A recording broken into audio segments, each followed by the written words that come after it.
Because we're recording and The first thing is to approve the agenda. Any changes or anything, discussion? If not, the agenda as it's presented. Cindy and then Rich, all of the discussion of the motion. All right, then we'll go ahead and vote. All those in favor, raise your hands, and that passes unanimously. Appreciate that. Next, we have public comment. Please, before there's anyone on. Hey, Deb, is there anybody online who would like to make a public comment? We do not have any public comments. All right, under general announcements, I just have a quick one. Originally, this meeting was not intended to be a hybrid. Because it's important for all of our voices to be heard, or there was a last minute change with Jesse where he has a mandatory meeting, and so, he is. But this is a one-off, because December's we really want to be together. I felt that, since this was a last minute twist, that it would be okay, with the board would be okay with the meeting. So that's why that's happened. If you're upset with it, come see me. If Mike Taylor was going to be involved. Mike is feeling very unwell. He was given the option to view, but I don't think he's on right now, Jen. He's pretty well. So, okay. All right, now I'm public, no sad. Next on our agenda is the as policy approach. So we're going to turn this lovely meeting over to our consultant, the secret. Good afternoon, everybody. Thank you for carving out this time to have this important conversation. I do appreciate it, Deb, for bringing this out. So today's conversation is meta decisioning. I really want us to think about the really big picture of ends and development. If we just started fixing ends, we would really lose the big picture. So that's why we kind of split up this ends development sessions into two, so that we could really look at that bigger picture and get into the helicopter view first around what is it, why do we exist as TheRide, and what is it that we really need to achieve. So to get us started, I would like to just review what an end is. Let's get clarity and answer any questions about ends as they exist. So the first thing, that ends deal with the reason, what this organization is for. It does not what it does, what it's for. And so, ends articulate the desired impacts on the targeted beneficiaries of the organization's work. Ends are never about the organization itself, but who it is that we are here to impact. So that's something outside of the organization itself. An end is a policy statement, and very specifically, it defines what good are we here to create, for whom, so that's where we get the targeted beneficiaries, we identify them, and then at what worth or what cost do we do that? And that question is focused on, the idea that you as the board are the ultimate purchasing agent. Dina in finance, yes, she has a role to play there, but you are the ones that are going to be assessing whether we're spending too much money to get these results, or are we satisfied with the results we're getting for the amount that we're spending. You ultimately are the purchasing agent. So what we put into the end then is a statement that directly relates to what investment do we want to make in order to get the ends that we've defined. Okay, and that statement, it can be in a lot. It's just a lot. Right now, you have an at cost statement in your current ends policy that is very specific to. There we go. You say at a cost that demonstrates value and efficient stewardship of resources is the terminology that you use, which is fine. But it also means then that in the monitoring reports, Matt needs to identify that. How have we used the resources efficiently and, demonstrating value. So that's an important part of the ends. And you can never speak to anything about cost unless you say it in the global end policy. That's the lead. The third thing about the ends is that you could identify a community condition that we want to create. And, such as that environmentally sustainable or accessible. Those are conditions that don't have a specific targeted beneficiary other than the community itself. So those are things that you could put in, generally those would be in the broadest policy, the global ends policy. And then any lower level ends policies that create further define then what's in the global. So we have to make sure that there's a connection between what you say in lower level policies versus the broader policy. And ends can be written, you want them to be an active voice. In that, what is the change we're making in the world? How do we change the minds and hearts of people? How do you, what is the condition we are, that is in the community? And so you can think about it from a perspective of, a lot of times people will frame them in terms of future tense, or present tense. That doesn't matter as much. It's just an editorial decision. But the whole idea of ends is out in the future. This is what we're going to hold staff accountable to create through their operational choices. And so we want to be clear about that and recognize that, the tense of the verbs doesn't matter as much as the ability to create ends that are achievable and ultimately, are required for, the performance appraisals of staff for the operations. And the last thing on the slide is that, again, ends are never about what the organization does. It is about, focuses on the impact to the beneficiary. So we have to really look at that impact concept with, again, and is it, do we just are providing something? Or are we expecting your community to use the things that we provide? There's a big difference then in language. And we'll talk more about that in a second. So just from this perspective, you do have the ends statement is on the back side of this, of the handout with the questions. So if you need it closer to you, but I wanted to just pull out the broadest ends first. And so by broadest ends, we have the global end here, which is the first paragraph. And then 1.1, 2, 3, 4, and 5. Those are broader statements, and in the ends policies that exist, you have further defined those lower level policies, okay? But I wanted to just put this up so that you could get it, in your head, really, what are the areas that that you currently have in your ends? And the first question that we're going to talk about is what might be missing? What might be missing?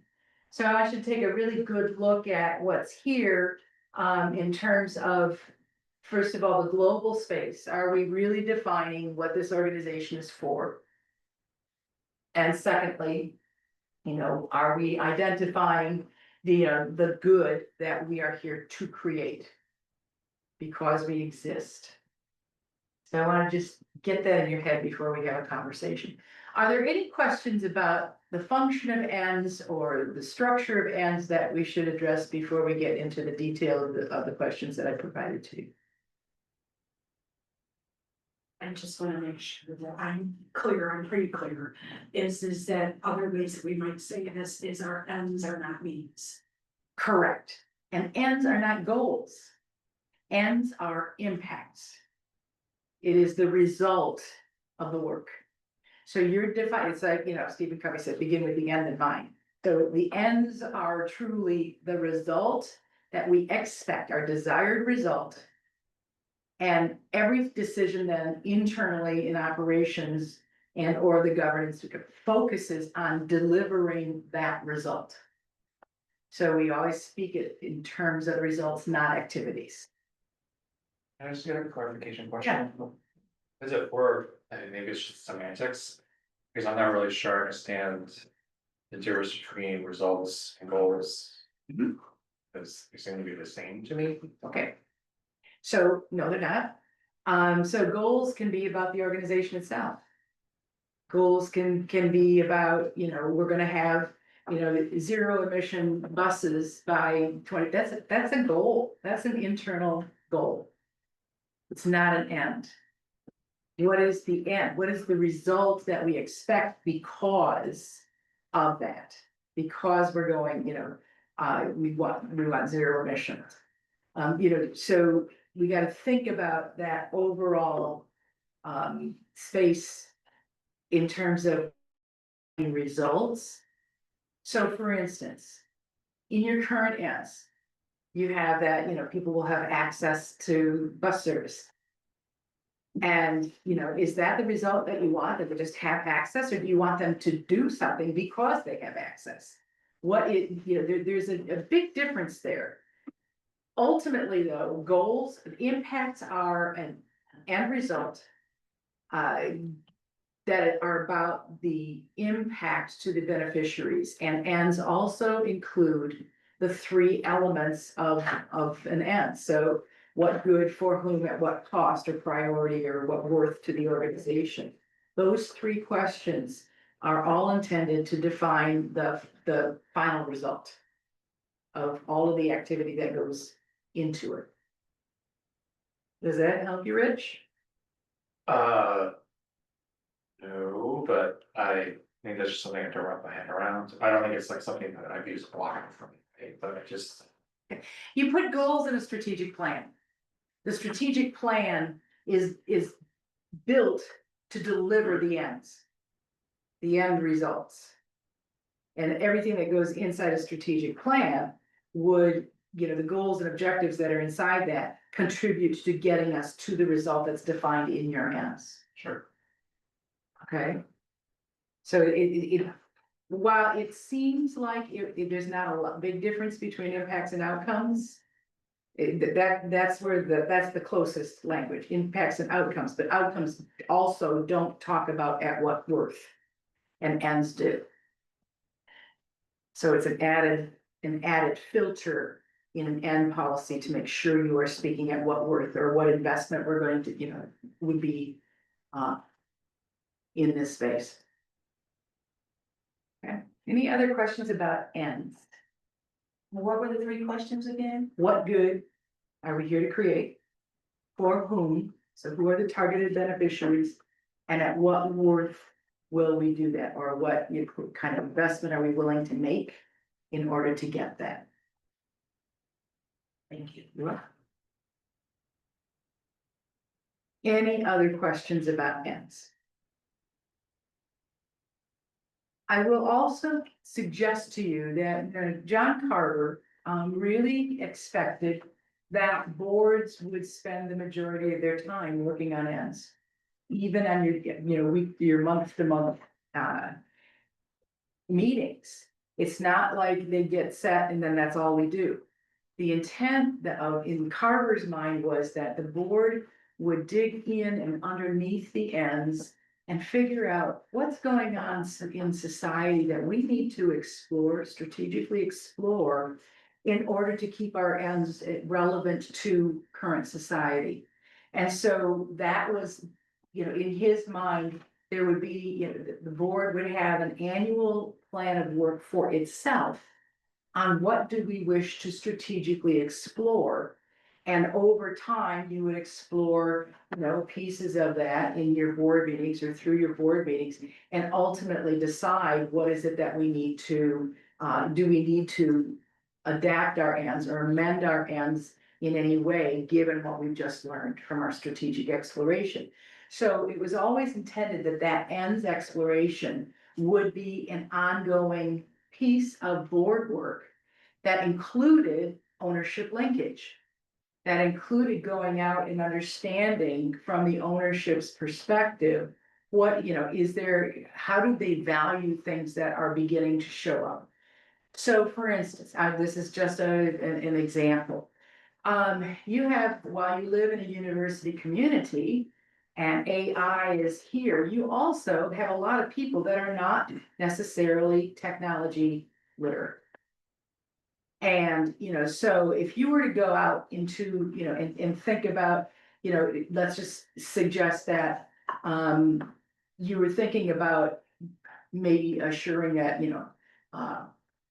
people can find, wayfinding, something about wayfinding, and it's all electronic, and people, people would need to use the computer in order to, we would have to achieve that wayfinding on the service. Is that really a value that's widely held in the ownership? Or, would that really benefit, ultimately the people that are using the system itself? So we have to understand the values that are out in the community and bring those values into this setting with the board to inform the board's thinking around, what it wishes to say in ends. So, I really struggle with, how does AI impact public transportation? I'm sure it does, but I can't quite figure it out how the interface happens between the rider and the system itself. I don't know that. But, there are lots of things that are happening in the communities, in our society, that has an impact on the overall community and the people you defined as the ownership of this organization. And, so you want to understand those values that are out there that ultimately inform you so that you as board are the informed voice and agent of the ownership. When you create policy, that should be your stance. It's not just about what we want, it's about how does this align with the values that are in the community that we are representing, we are standing in for. So that's a piece of continuance of ends policy development. How you do that is up to you. There's no one way. But when you are doing that, you also want to think about how can we understand the values of our community in relationship to this issue that we are strategically exploring. Does that make sense? Okay. So ends are a thing for boards doing policy governance, for sure. So my first question to you in this conversation, and I'm gonna be recording your comments. I won't put them necessarily word for word, but if I interpret something up here on the board, please say something. So you will get all the recorded notes in writing, and it will inform then how I facilitate the next session in December. Okay, so this is all feeding into our follow-up session where we'll actually work on policy language in the ends. But this is the bigger picture. How do we think about ends? How deep, how broadly do we want to revise our ends? And if it's just putting one end in about environmental sustainability, that's one thing. But if we want to think about really looking at the whole picture and resetting ends from a particular perspective, we need to know that at the end of this conversation, so I can then facilitate well the next session, okay? So you have the ends in front of you, the whole shooting match. So do you believe that there are any expected impacts for this organization, for the services that are provided that are absent from the current ends? And I would, one thing that, like for instance, should we focus on ridership versus coverage? I mean, the current ends focus on ridership mostly. Is that the right lens? The other part of that to add to this configuration is you've seen a lot in the business plan and in the performance, the ends performance. And were there things that popped up there that like, oh man, we didn't speak to that, we really should have. This is the place that would be an idea around missing things in the ends. So I've got my pen in hand. I have anybody question, when were these ends made, like, when were this, I believe the first set was actually created in 2019, I think, and I do believe that there have been some edits during that time. I just started with you, like within the last year, so I'm not quite sure the exact date, but they started around 2019, set that space up. yeah, because there's a line in here that was supposed to bring about that, because it talks about safety. And services safe, so was this during COVID? perceives the same. Mhm. That was very recent That was- addition in the last year. Yeah, Okay, yeah, most of the ends were written in January, I believe, of 2019 at a board retreat, and we did change the focus of the ends at that time. Originally it was on coverage, and we changed it, the focus to ridership, which is a really important thing for us to think about, as Sue mentioned, because it, the focus can change how the dollars are spent and how the monies are spent, but more importantly, how communities are served. We have been hearing from, so we went out to the township last week. Absolutely on their mind is ridership, is what I heard. That they want, there were other things, safety, but since we're talking about ridership versus coverage. That was something they mentioned, and I believe when we spoke with Rich helping out. When we spoke with Durham, that ridership is also a heavy concern for them as well. Correct, versus Versus coverage. coverage, yeah, same instead of. can I just clarify, what is ridership? Is that the number of times being used? Is that availability? Is it who's it for? Ridership is butts and chairs. So how many people are using this? Exactly, whereas coverage is the service map and how far out do we go and how do we cover it, so that can lead to, you might have a route that goes out to. Way out to the end of Washtenaw County, which is Ipsy Township, but if it only has 3 riders per day. And is that an effective use of funds versus if we had that route somewhere else where we had 50 to 100 riders per day, so. That is all comes to us from our staff, and we should probably think about if it's in your memory. We did have a presentation in March from Forrest Yang on that very question, ridership versus coverage, so. I hope that was helpful. Or one more question. The lens matters. You wanna have consistency, in connect things, so, if. Yeah, it's just, it matters, so we have to have clarity and agree together on the value of what that lens ought to be around hands. And if I could ask a question then, it doesn't mean that. If we choose to stay focused on ridership, it doesn't mean you throw coverage out with the bathwater. It just means that that coverage piece is still taken into consideration, but doesn't have the same weight as ridership. But you still have to be mindful of coverage because you do want to capture those riders who are at the end of the county, right? Well, And- let's just say, you have an end that says, around, ridership will increase. On the fringes of the service area, now we cover both, right? So, there's a way to incorporate the coverage into the language. That would then cause there to be operational choices. To create that, to be on those fringes, if you were to speak that. So, sorry, coverage means reach, but it also means demand and reach, correct? Cause you could have coverage, meaning you could go to the ends of this area and say we have a route here. There might not be demand, but so there could be a mix of demand. Coverage and butts and seats, because there's a need, maybe we evaluate, so there's actually more of a need in this area. And then it's increasing coverage, doesn't necessarily mean you have to go out. Or, a way, Yeah. a way to do that though is you incorporate the demand, so increased ridership. At the far reaches of the service area. Yeah. So that then requires that, we're counting, butts and seats.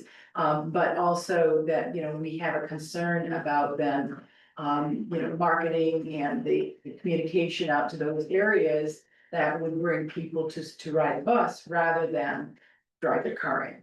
So that you can handle that with the language, I'm gonna use the word inclusive language in an end. Okay, that captures really what you're trying to get to. So I thought Forrest's presentation was frequency versus coverage, not ridership versus. Yeah, because it was more, if you, with your existing routes, you can have increase. Like the number of buses are heavily developed. Yeah, ridership, Okay, ridership versus coverage. but like isn't frequency, I don't know. But you're thinking more like So, the fixed. I remember asking Boris that question, like pointing up, and I think the answer we got was that ridership and frequency, like frequency is a proxy for ridership. Um, that was the answer that we were given. But it might be like a different way to think of, yeah. And if you required increased ridership, an operational choice would be then, we need to increase our frequency in order to get to that increased ridership. So you're not gonna speak to the frequency and end. That's an operational choice. You define what it is that you want, the end product. And if it's increased ridership, then, if you have parameters around that, great. But you're not gonna, you will, ends would not be addressing the frequency or the routes or anything like that. Okay, Because when I hear their owners are interested in ridership, to me, what that I think really means is having frequent service that it meets them, right? It's like an analytical tug of Yeah. war, so like, does it make sense to use $100 to put a bus out on Dixboro Road where they'll have 3 people? Or does it make sense to use that $100 to put it on Packard instead of every 60 minutes, every 15 minutes? It's probably gonna draw more people because it's more convenient. But that's just based on currents. but then what do you do with those 3 people who are requesting the service though? You don't Them send a out. whole big bus out there. You send us micromobile or small bus or But that's part of the discussion, Yeah. because the data that I've seen is that if it's even just take Ann Arbor. Because it's so expensive to live downtown, but if we're trying to attract more youth here, so what they do, they buy housing and stuff. On the suburbs, outskirts, right? But we don't service out there, but they also are the generation that doesn't give a crap about cars. They need to get to work, right? So this is the stuff that we decide, like, how do we want to present this information and have staff look into whether they need to actually think about that, say, 5, 10 years from now. yeah, so that's like the word frequency versus demand. It means definitely different because frequency means that we're saying. You need more butts and seats and you need to have it this often. For me, it's just the evaluation of demand. If you know there's a demand. Then you adjust based on that, the staff will adjust based on the demand, knowing 3 versus 30, or it has to be this often is based on demand. I think And demand you- is based off of where people are living, and so a higher concentration of people by offering more frequent service in that area, you are moving more people than when you're trying to cover a larger area with the same number of buses. You're not able, the transit option is not as desirable because it's only coming every half hour or sometimes every hour. And you're also serving these less dense areas where there are just fewer people living. So that frequency, I think what's tied to it, I've got the Jarrett Walker image up. Actually, I'm just gonna do it. Uh, there we go. This is the graphic that you will see in every single discussion of ridership versus coverage. And what it's taking as, kind of a given is that there are certain corridors that have a density, population density, and then there's less population out, beyond there. And so by allocating the resources to those denser areas, you move more people. Now here on the other side, we are moving people, but the number of people living out in these less dense areas just pales in comparison to the more dense areas. So we are providing coverage, we're covering more ground. Like these people, I mean, everyone in this system can get more places, but they can't get there as fast. If we have the same number of buses, the overall ridership is lower. And especially, I think that's important for our areas where we have these hubs of, Ypsilanti and Ann Arbor, that where those are where people are going. The people along these denser corridors are not traveling out as much as the people who are out here are traveling in. So you could, you know, when you're looking at the possibility of ends, you could have. An end focused on, you know, what good for what people, you could have an end specific for people living in less dense areas. Whatever the, however you would want to describe that, if there was a particular result that you would want to see, you could incorporate that into your ends. So it is redefining or using a specific segment of the beneficiary groups that you want to impact specifically. So that is an option for you if you think that that is important in this, in the conversation. To assure that your ends are not only practical, but achievable. And, you know, really define what it is we're here to create. In the community. So just, I want to call your attention back to the ends, and I'm gonna go back, you know, if we just look at this last slide. Yeah. Can you go back to the slide? Maybe. Let's go back, because I just want to pull up the, you know, the ends that are, you know, with just the more global ends. Oh, that's okay. Maybe it's the color. Sorry. Okay. This is again, they're looking at the global plus the larger one, so it's number 3. So just looking at this particular view of ends, we've got some safety things in there, we got some environmental things in there. Is there anything that you think is missing in terms of topically around what this public transportation system really ought to, what is it for, Rich? So Jesse might remember this, like we had some discussions at some point this year around actually 1.1. And what it really means of, or I guess what our definition around like residents and equitable access to full participation in society. And it came up actually around election time, around like access to polling stations, right? And so I think that's a potential one for us to maybe look at, because the sub policies are really more focused around folks with economic challenges or they disabilities or mobility impairments. And then the part around like receiving sources safe, but I don't know if we also are just saying like general public, because there's other things besides say like polling stations. There's like, you have a lot of mothers, which are a big portion of our society, but they need access to reliable transportation to get to the doctor's office, the pharmacy, all that kind of stuff that supports their ability to raise a child. And I had done like a little data as part of this of just saying like, hey, where's our bus stops in relationship to those particular points of interest? But we don't really define anything in my view outside of whether you, like, to me, it kind of feels like 1.1 is really more focused on only folks that have economic challenges, disabilities or mobility impairments, seniors, minors, and non-English speakers. Versus, well, yeah, full participation society, we all Yeah, kind of have stuff that happens.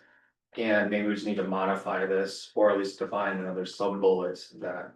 yeah, I was noticing that, like, it's good that we define these things, but then if we are also saying that, and I don't remember where the other piece was with. We want this to be more of an option to people to, in dense areas, to use public transportation rather than using their personal vehicles. Then we say, we're basically saying this should be for all, we want transportation to be for everyone. Not specifically just these people. Of Yeah. course, it's for everyone, but we don't define that, is that what you're? Yes, but that also anchors that question of just like, what cost, right? Because we can provide a road, but it's just like, holy cow, like, the cost not only just monetary, but. If we were to put bus stops, for instance, where I was talking about like, oh, I have all these points of interest, the bus will just basically stop, it feels like. But I'm just saying that the word is not even there, like this, Yeah. and we're not saying, Mhm. I think there's another part where we, this. And then like 1.2 then talks about the use of personal car, and that we want people to be, you know.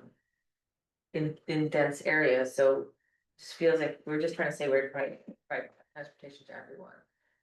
I wanna, like, devil's advocate real quick with what you just mentioned, Rich. So up in 1 point, our global one, Yeah. it says so that an increasing proportion of residents, workers and visitors to Ann Arbor. So to me, that includes the mom. My concern is, but I think this, what you brought up, this is a really good place for us to have a dialogue is. If we included people who are historically marginalized below the equity part, but we included everyone in the first part. My concern is if we start increasing those wants and desires, and I think, no, I think they're good, I'm not saying we shouldn't. But if we start saying, okay, well then, mothers will, and our families will have, or this will have, where's the cutoff? Cause we can then define hundreds of groups of people who may need For sure. specific things. So I'm just playing devil's advocate. Yeah. I just want us to be mindful when we're thinking about this, that, but no, I love your suggestions. I mean, that's 100%, when that, this came up actually just in last report, it's just like, well, what is the CEO then going to list? He's gonna list every single thing that we want to, so that's where we're like, we should discuss this in the ends discussion, because how do we want to efficiently make it realistic that it can be achieved? Could I offer something? This is a great conversation. I'm just gonna throw something else out there. When this version of the ends was created, the board leaned heavily on a concept called, used to be called the triple bottom line in strategic planning, and that was the idea of social, environmental, and economic goals, probably is the right word, and that leaked into writing your ends. That was a conscious decision about how to structure it, and it still kind of has that structure to it. So to Susan's question about what's missing, the board at the time thought those 3 buckets captured most things, but this would be a good time just to remind us all that that was a decision, and you don't hear much about the triple bottom line anymore. Is it still a valid thing that you guys want philosophically? Is it the good foundation for you to use? A couple of things at the bottom, satisfaction and quality of life, those were added in sort of as extra. May I ask you a quick question then? So if the triple bottom line is losing its appeal or isn't as prominent anymore, what has taken its place as a that you're aware of? In terms of strategic frameworks. It's almost like a revolving door of other ways of looking at things. You've seen ESG, environmental sustainability, governance take over the private corporate governance sector. That was very, you'd say, trendy for a little while. It's still in there. It's taken a real battering over the last couple of years. Stakeholder value has returned as a massive motivator there. In the triple bottom line was something used largely by governments, nonprofits, social service sector organizations who didn't have a profit motive per se, to try to balance how they were trying to handle all things. I don't know that it's been emphatically replaced with something better. I think it's just been sliced and diced in different ways. You had mentioned that we might want to consider other alternatives, and I thought maybe if you had an alternative. No, I don't have a suggestion. We do put priorities, though, that came up in the last budget. Big goal, and I think it's important to that there's a connection between the ends and those priorities, right? So do you recall the priorities? Yes. So, and I don't know if we have like a slide or something where we can. But there was, and maybe I'll let Matt speak to it, but it was about the population that we're trying to serve first and foremost, right? And then from there. So in the business plan, I Yes. did give you guys an explicit prioritization of these ends. Because I think as Susan said, when you are silent in something in policy, you are effectively delegating the decision to me. I did my best to rank as a not the word I would prefer to use, but order these, I think, high, medium, low. I then backed that off to, core service priorities, ridership growth priorities, and value added priorities. But there was an inherent sort of ranking. And it was kind of, you know, the social service mission was in the lead in terms of serving persons who don't have alternatives, whether it's low income, persons who can't drive, something along those lines. Below that was the ridership growth, which was getting people out of their cars because they had an alternative. They weren't as high a priority as people who didn't have an alternative. Below that was the value added, which was kind of everything else. Environmental goals were in that bucket, as was, I think, serving Metro Detroit. Visitors, right? Visitors was a low one, just because they're not residents, they don't pay taxes. How could I put them ahead of residents? You don't have alternatives, right? Yeah. Yeah. So, but that was something I was doing as an extension of my interpretation of your policies. If you are more clear in your policies about what you want to see, then I have to reflect your guidance. I think it's just a really important framing as we have. Yeah, I like this actually. It does say in here that these policies, and some policies are numbering, but the numbering is not intended at this time to indicate the importance or weight of the underlying section unless we otherwise state it. For me, the brilliance of that is that the CEO knows what grants are coming along. They have their fingers on the pulse of MPTA and APTA, and they know what monies are coming in.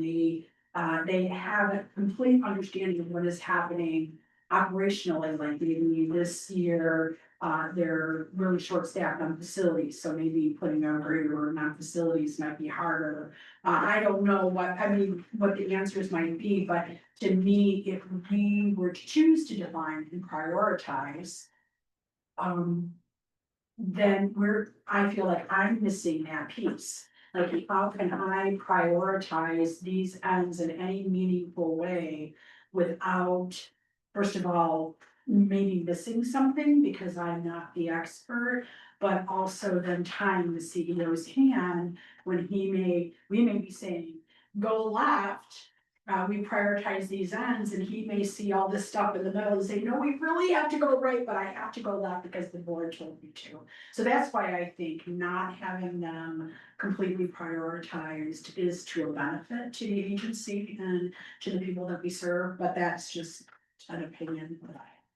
So you could, if there was an appetite for it, to look at that global policy. And, think about that, going to exist so that increasing proportion of those people, you use public transportation options that contribute to, full participation in, in society and, you could shift those words. And then the lower the policies would need to further define then what exactly you mean. So somewhere you would define, core services, what is it that we want the core services to create? Which might look a lot like your policy 1.1, because that's part of that core service concept. So that distinction of these three things could, you could say that contribute to, the community as a whole at a cost. I mean, you can be very broad in that global and then further define it. Was there, oh, sorry. No, I was just gonna say, what stuck in my head was earlier when you said that it should align with the community's values. So I guess what I'm trying to wrap my head around is how we come up with ends that align with the community's values when we don't know what the community's values are. Well, that's one of the questions we're gonna talk about today. Is there something that we need to check in with the community about before we finalize things? So in that, and we have a 2-month period that if there's something we wish to explore, we have some time to kind of get into that and figure out groups or, ownership segments that we could check in with. I would argue that we do a good job of doing that. There's plenty of public engagement, both on a monthly basis for all the board meetings. The budget process has public engagement opportunities. We've got various methods for feedback, if there's both praise or if there's issues while on, one of the buses, so I think there are plenty of opportunities for input. It may not be explicitly phrased as like, what's your community values, but I think there's plenty of opportunities throughout the year for various points, yeah. Was there ever any discussion in creating ends about like people being aware of the services that are available to them? The closest would be 1.5. Right. I'm just thinking about a lot of the efforts that we're doing right now with. There was Marketing. never an end that's, or an executive limitation that I can think of. Where the board said, Mr. CEO, make sure people know. I mean, it's connected to ridership, right? Like, you don't. Yeah, I think 1.5 is probably the closest. Yeah. Words ever articulated. I don't know. if we need to- Yeah, I was gonna go back to 1.1, 1.1.3. And this one about. We need to understand what the community wants, is the community feeling that safety is the barrier or decision making for using our services? Is safety the priority, is it safety, or is it access, is it frequency, is it what? So are we making, that's why I asked when this was done, if it was like during the pandemic, because that's where we. I think that was done, correct me if I'm wrong, there had been a series of issues at both, I think it was Blake and YTC, maybe a few more at YTC with some weapons, and there was the question of like, do we get police involved? So I think that's kind of what led to that particular. And it came up again recently with our meeting with Gibson Township. That was actually one of the big things they worked on, was around safety. That's awesome. And it kind of goes in, that door swings both ways in that policy in terms of. You could look at it and say. People need to feel safe, so that means more police, but actually part of the germination of the policy, I think, it was Jesse's, I think Jesse has last year that. Was some people do not feel safe with the police. That. It was, there's an executive limitation that says. It was treated with the traveling public where you need to make sure people are safe. Yeah. This is about the perception of safety specifically in the board. Had that discussion, I think, last year. And if people do not perceive safety, they're not going to likely want to get on a bus or come to a bus stop. I was also then thinking, I'm thinking about that portion and what you said about awareness is, do they understand that this is a convenient or alternative or perhaps better option for them? Right, is that part of the awareness? That people don't think, oh, I can take the bus and not have to pay $25 for downtown parking. It is, and I know some of the recent marketing has been like. Showing people on their laptops on the bus, and then one of it was like, you could buy like 10 Zingerman sandwiches for the cost of like. Cost savings riding the bus versus driving in or something. It's a sandwich or you want this is $25. Maybe it was like- Yeah. So I'm gonna switch our conversation to the next question, but before I do that, so what I'm hearing is that we might wanna consider how do we do a little bit more around full participation, that very well could go out over the end, quality of life and full participation. Making sure that we are addressing the all, not just people that are have the greatest need for transportation. And then safety as an issue, and then these, the core, or excuse me, this, how we frame the overall impact in the community to look at from a perspective of core service. I think we can use quality of life in that global, increased quality of life, which also includes the full participation, but then think about, recognizing the lower level policies from the core service ridership group and the out and the value add, somehow framing those things into the organization of the ends. Is that kind of what you're thinking at this point? Yeah, should I ask a question though? Cause, I feel like we're on that line of what do we define? Cause I think, like versus ridership and all. If I understand correctly, that's really more up to the CEO to define how they wanna interpret those words. If you speak to it, and it's a what, you define the what, they define the how, Ah, okay? okay, So if the what is, we need to position ourselves, you know, for the all. Versus only those that most need. That has language implications. okay, that's helpful. If I could add something, board when they wrote this was hesitant to tie my hands, so to speak. And so they wrote these in an intentionally unranked sort of way, except that they put increasing proportion at the top line. I remember that was very explicitly, consciously a board decision. Yes. Because they did want to indicate that that was a higher priority and that everything else kind of rolled up under that. So that's the language matters and its location wasn't intentional at that time. To me, that is, I think Chris said, it's kind of a question of relative priority. I have $100. How do I spend it? But you have both coverage, you have coverage goals scattered throughout your ends. The full participation is a coverage impulse, like that's a coverage outcome. And increasing proportion is ridership. That was the original intent, and that's how I've tended to interpret it.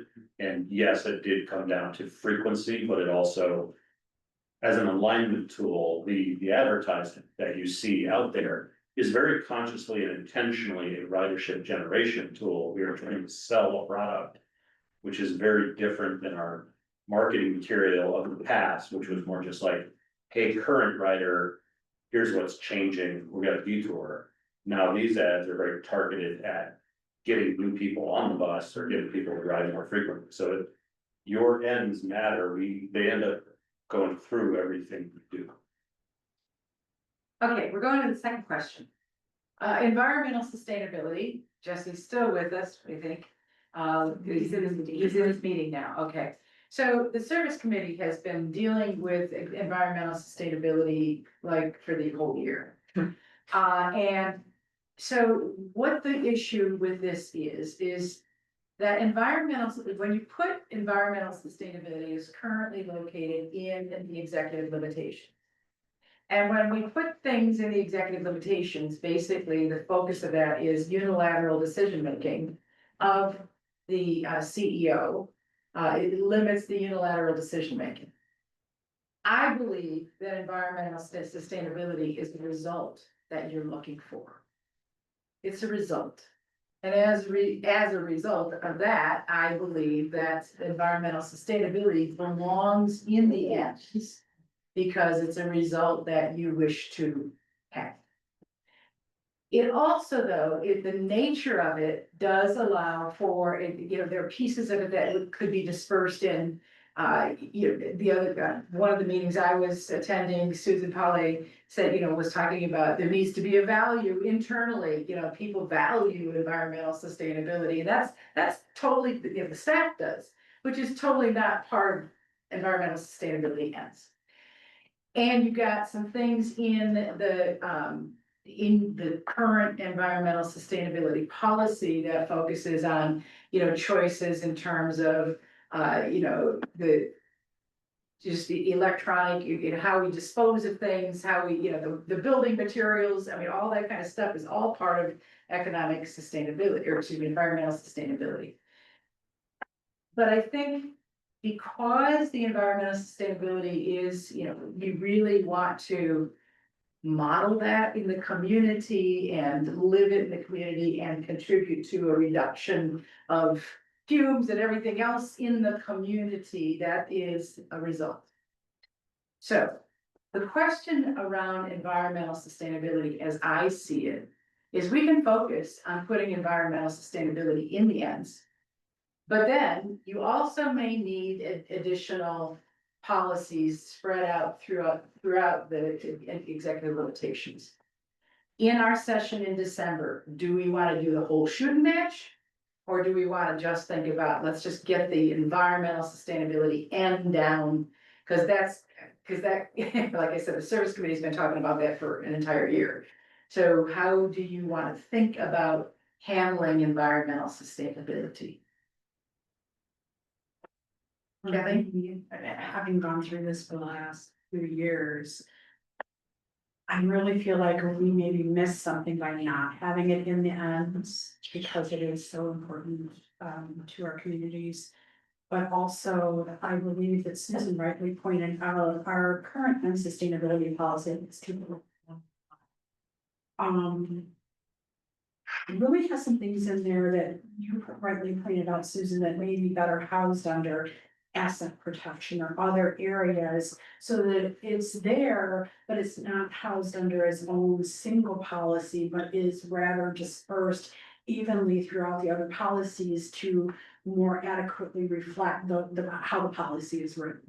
So in other words, if it's about our buses being zero emission or whatever, that would probably go under asset protection, whereas something else might wanna go under treatment of traveling public. I mean, there are a myriad of ways to look at it, and I know it's a big fight and a big ask, and the service committee did such a brilliant job of trying to get us where we are. But I also think it's important that these are living, breathing documents, and if we see something that's not working for us or for the CEO or for the agency, then maybe it is something we need to consider, but at least minimally, I do believe that we do talk about positively impacting the environment. And we have a couple things listed out that break it down, but we don't say overall environmental impact or sustainability. So I think for me, I would like to see us, and I think that's something that's missing to your first question.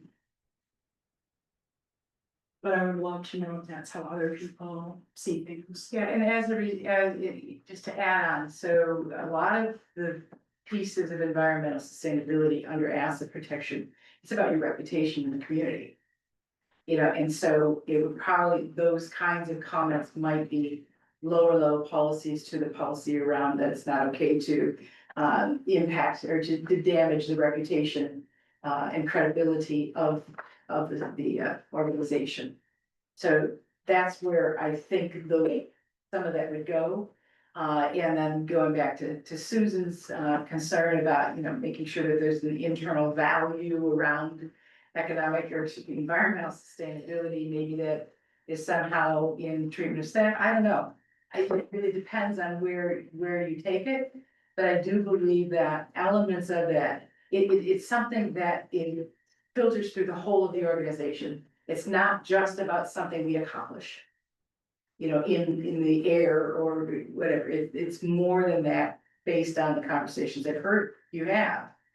So that's why I think we need to look at what are the elements of environmental sustainability that are important to you from a value perspective, and then figure out where do those belong in, mixed in across the executive limitations. There's a second piece to your question that I don't know that I rightly answered in my own brain to be able to say out loud, is that for these purpose of these discussions, how we're leading to our December meeting, I would not want to take away any part of the ends discussion. So in other words, what I would prefer to see is, does environmental sustainability belong under the ends? Yes or no, and if yes, then we craft that policy. But once that policy is in play, then we can go back and look at the other, okay, the executive limitations. But for me, I think it's because we're having so many really good discussions about the ends, I wouldn't want to carve out time out of an ends meeting to talk about executive limitations. You know what I'm saying? That was sort of my thought as well, unless we're sitting on a lot of extra time that I don't expect we will.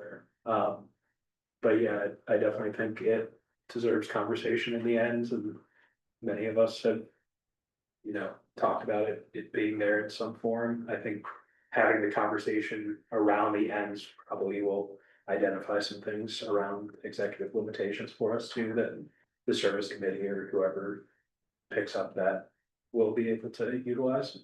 Yeah, I think the environmental sustainability is like inherent and ingrained in like what we do at TheRide.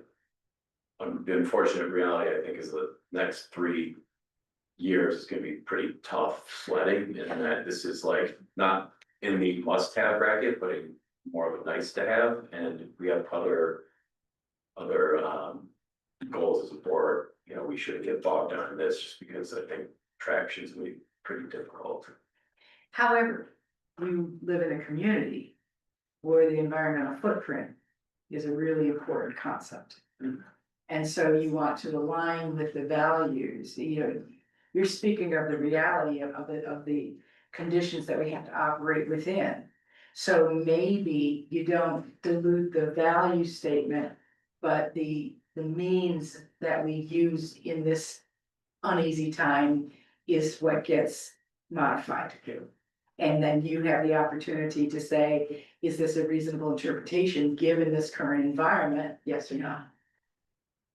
And we also have to keep in mind that we have two other legal owners whose priority, they're concerned about the world, of course we all are, but their priorities are their citizens, their ridership and all of that. I would venture to say when we were at our study pension meeting, that environmental sustainability, I don't even know that even came into the top 5 or 10 of their concerns, so that's also something to take into play is when we're writing these ends. To make sure that we're taking all legal owners into effect so that we're not making other municipalities come along where maybe that's not what their value is. That's our really hard decision is how we balance that. Yeah. In how we write our ends so that it is equitable and sustainable. And some of that goes to a question that we're gonna be talking about, do you want to prioritize the ends that would give direction to Matt in how he allocates assets, you know, to address your ends? Which is one way at this particular time that you could put environmental sustain, it's still on the ends, but maybe it's not the highest priority. And then as, our society shifts into a more conscientious space for environment, you know, you raise the priority. So that there is a renewed effort inside the organization. Those are ways that you can manage that from a board perspective. And it goes again to the prioritization. And you as a group need to have shared value around that as it relates to allocation of resources for this particular time and end. I'd like to understand the points, so these ones seem to be very detailed of. You know, people using personal car, they're not using a personal car and more favorable conditions for compact and walkable land development. But from what you just said earlier, about from our previous meeting, we talked about operations and we're talking about vehicles. A vehicle and operations is also part of our sustainable ecosystem of all the things that we do. But our sub points are very much about walkability, density, and well, not using a personal car. They just seem to be very detailed or kind of not as broad as the other subtopics. It seems to be very specific. Could I jump in? Yeah. There was a question I was about to ask Susan. I think those are, because we've kind of gone back and forth on where does the environmental value land in our policy manual. It started as an, it got sort of sliced and diced, and part of it ended up here in the ends, and then also the executive limitations. I think the area that we've struggled with has been not these things, which are the external impact things that are changing the environment, that all seemed pretty clearly in end. I think what we got a little turned around was when it's our own operational environmental footprint, the emissions that our buses create, where does that end? And I remember we went back and forth quite a bit in terms of, was that an executive limitation? Or is that an end? And we kind of went back and forth, and I think maybe got ourselves confused. I know I spun around enough times, so I didn't know which way I was pointing. And I think that's part of bringing the answer to your question about why are those in there? They were seen as specific outcomes in the community that are related to environmental impact. Whereas our operational footprint ended up in the executive indications. And the question back to you, is it possible to craft an end that handled all of it? Because the operational element, I think, kept pulling this back into executive litigation. And that's right, you know, the reason for this first question is because it does have implications. Just as an example, a totally different example, but I work with a lot of organizations where DEI was the thing that they wanted to capture and ends. And so they would put, you know, they would create a DEI statement. But it doesn't get integrated into decision making internally in a proper way. So, you know, if you're gonna have a state, if you're going, that's the value. You gotta put in your purchasing policies and your, you know, selection and programming. There's just a lot of operational areas that it needs to be a consideration. And so it's only in the ends and there's no way to track it through decision making in the functionality of the organization, you're not gonna achieve it likely. So that's in environmental sustainability, I see as a very similar kind of issue that it needs to be filtered in budgeting. It needs to be filtered in, you know, your reputation, you know, particularly because you live in the community you live in. So I think that's my concern about, you know, creating other lower level policies that get spread throughout to assure that it's a consideration that, you know, that is always, you know, the purchasing, et cetera. In that, you know, that kind of thinking needs to go in executive limitations. But the overall impact of, you know, zero emission buses or, you know, whatever, just reducing the carbon footprint for the benefit of the community is something different. Right. Okay. So that's why I really, you know, I've always believed it as an M from the very first day that we actually, I think, interviewed for me to come and work with you, that it's just, it is a confusing thing. I know you've been through some arguments about which way does it go, and I think it's both. It's a both and. Doesn't have to be one or the other. We just need to find the right level of operational, addressing it operationally that makes sense in key areas. Okay? Shall we move on? You wanna take a break before we move on? So can we take like a 10-minute break? Sounds good. Okay, that puts us at 2:26. There's coffee in the kitchenette, behind, Neiman here, restrooms are out straight around the big wooden, panel with filler. And- Yeah, His doors. and the doors are very. Yeah, I noticed that a while back when Susan was not here, were we expect these two? Okay, all right, I just wanna make sure I know where everybody is. Last. And so, Deb, can you put the presentation version up on that? Sorry about that. There we go. So we are ready for question number 3, door number 3. So as I have mentioned already today, but I have mentioned it several times to a lot of people, this idea of having access, which is incorporated into your 1.1 specifically, is that enough? I mean, you create access, but if nobody accesses the bus stops where you put them, are you gonna be okay with that? Because having access just means we gotta put something on a bus, on a corner, right? So people have access.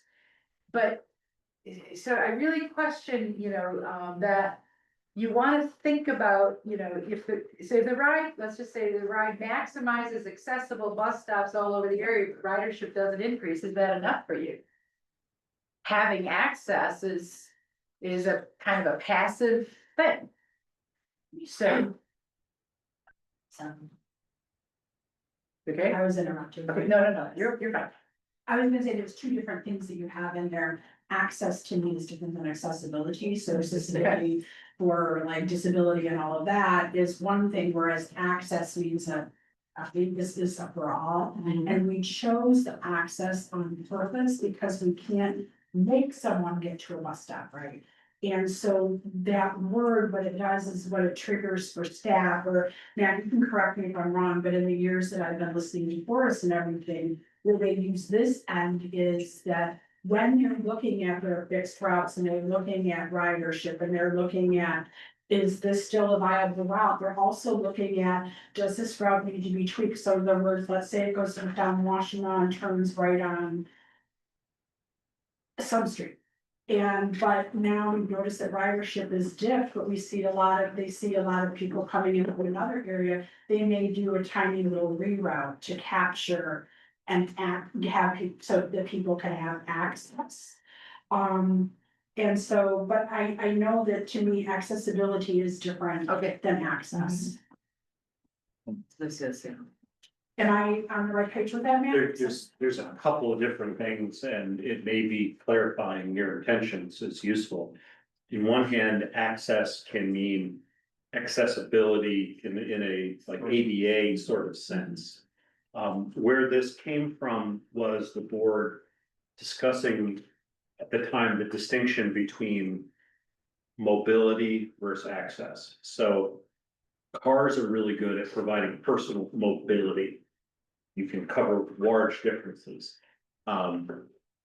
Transit can't really compete in terms of personal mobility.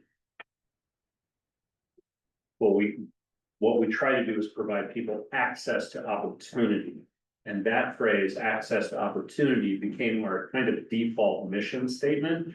Don't tell Susan that we have a mission statement, but that kind of became a term we used a lot, that our role is to facilitate access to opportunity, whether that opportunity is job, school, something like that.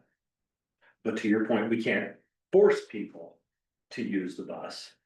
So what came up in most of these ends was that our job was to create the opportunity for them to do this, with the exception of policy 133, which is actually visitors use public transit, and we have tripped over that. That's the only one that is different from the other ones, that is written in more the way she's suggesting. I don't know if one is right or wrong, but I think she's raising a good point, and even we wrote it differently in that one case. So when you say, looking at 133, visitors use, and, for the other, pieces of this policy where we have access, in the interpretation itself, maybe you create a metric that, maybe this year it's 45% of, residents in this area, or, wherever we have provided access, are actually using the bus system. Versus, and how we track that is looking at increased access. So it's never gonna be 100%, and that's not what our ends are suggesting. That it leaves room for interpretation about, what do we see? If we put a bus stop here and, people have access in this neighborhood, how does that impact the neighborhood then? And, it's not just a geographic location, it is more than that in terms of ends, in my mind. And so we wanna make sure that they're useful, so maybe it's a different way to track, how many people are actually seeking opportunity. Rather than just looking at that, we put it there and they have access, they can use it if they want to. It's a different metric. Julie? Well, at one point we call it equitable, right, which I think does speak to something important, and access, as others have mentioned, is, there are multiple dimensions to access. In healthcare, there's this concept about like the 5 A's of accessibility that when I was trained forever ago, it's like an older concept, but I think it speaks to it. It's like one of the A's is affordable. One of the A's talks about like access, meaning like distance. Is it accommodating? Is it acceptable to users? Like, so it's not. I mean, I think in this case, we're speaking to like, is it like distance and acceptability? But it really is about, it's a multidimensional concept, so I think. I will offer, Yeah, sorry. I will offer that because 133 is written in this way, it has like my interpretation is different. It's much more focused on measuring the number of visitors that have actually used the system. To your question, and if that's something the board wants to do, as opposed to tell us how many bus stops you've made accessible, something more like what proportion of the wheelchair population have you actually served? Like it's getting at the same, similar things, but a more focused question. And if this whole exercise is kind of an alignment tool on some level. Someone just once again tell me what access means, because in my head, access, I mean, of course, accessibility versus access. But access means, can you get to the stop? Or does it also mean, is there enough stops? Is it in the right spot? Has that been, that's what and I don't know if that equals access, because access means, for me, can I get to it? But then there's also an evaluation of, you have traffic and you have. We even go there, so Domino's Farms is not accessible. Because we do not serve it, U of M buses do, but we don't. You could argue that, we haven't provided adequate access to destinations. To which I would point out, Ann Arbor Township's not in our taxing jurisdiction. So there's an impediment there, so believe. But are we going to the right places? Like if I didn't serve some major job center, I think you could have reasonably, we're asking me if we're providing access to opportunity.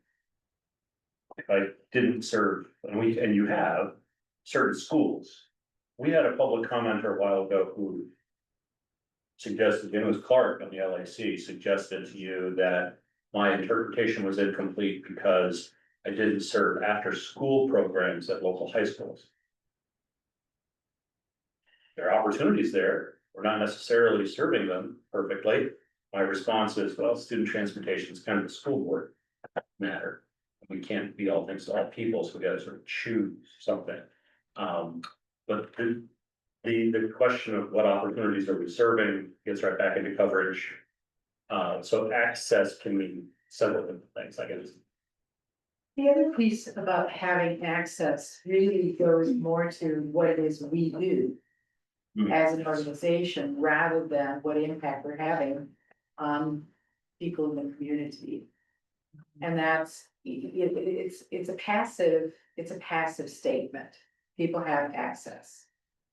And so, I mean, that's the other problem that I see with it. And so recognizing if we could possibly convert, if you were amenable to converting it so that it really is an active voice where, we are impacting people and we track by in part of the interpretation, that would be tracking the number of people in a neighborhood or whatever, that would demonstrate that we're making progress. There is no progress around having access. It's a static thing. So if you want to push and advance the impact of the ride, we might want to think about framing it in terms of active voice, verbs, and actual. What do you want people to do because they have access to opportunities? And I think it goes back to, the full participation. And, I mean, it's connected there.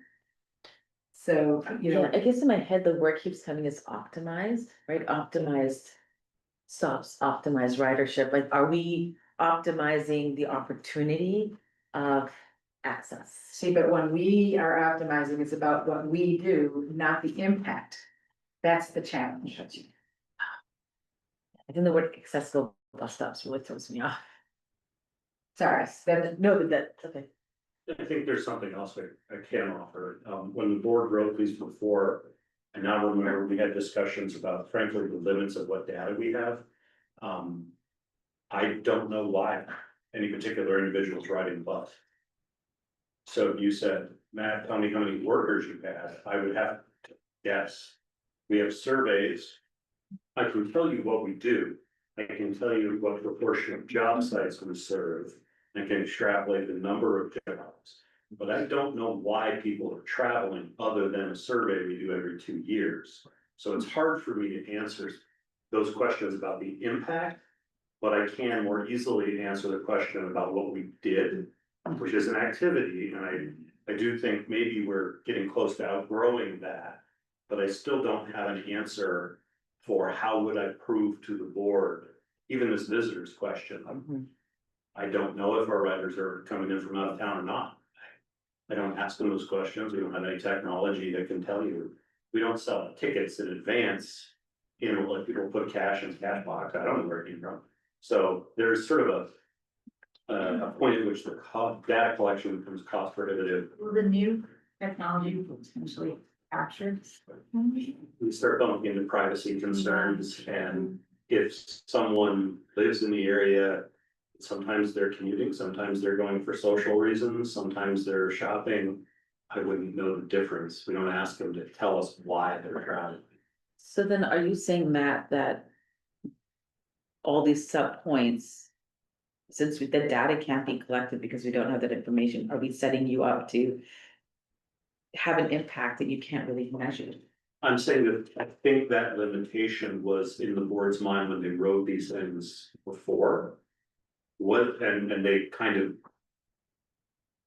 to Susie's point, whether consciously or not, defaulted to what can we measure? And what we can measure is the activity. That's more of a management thinking, not an end thinking. So frankly, I think you should push as far as you're comfortable with. It's my problem to come up with an interpretation and evidence and stuff. That's a me problem, not a you problem.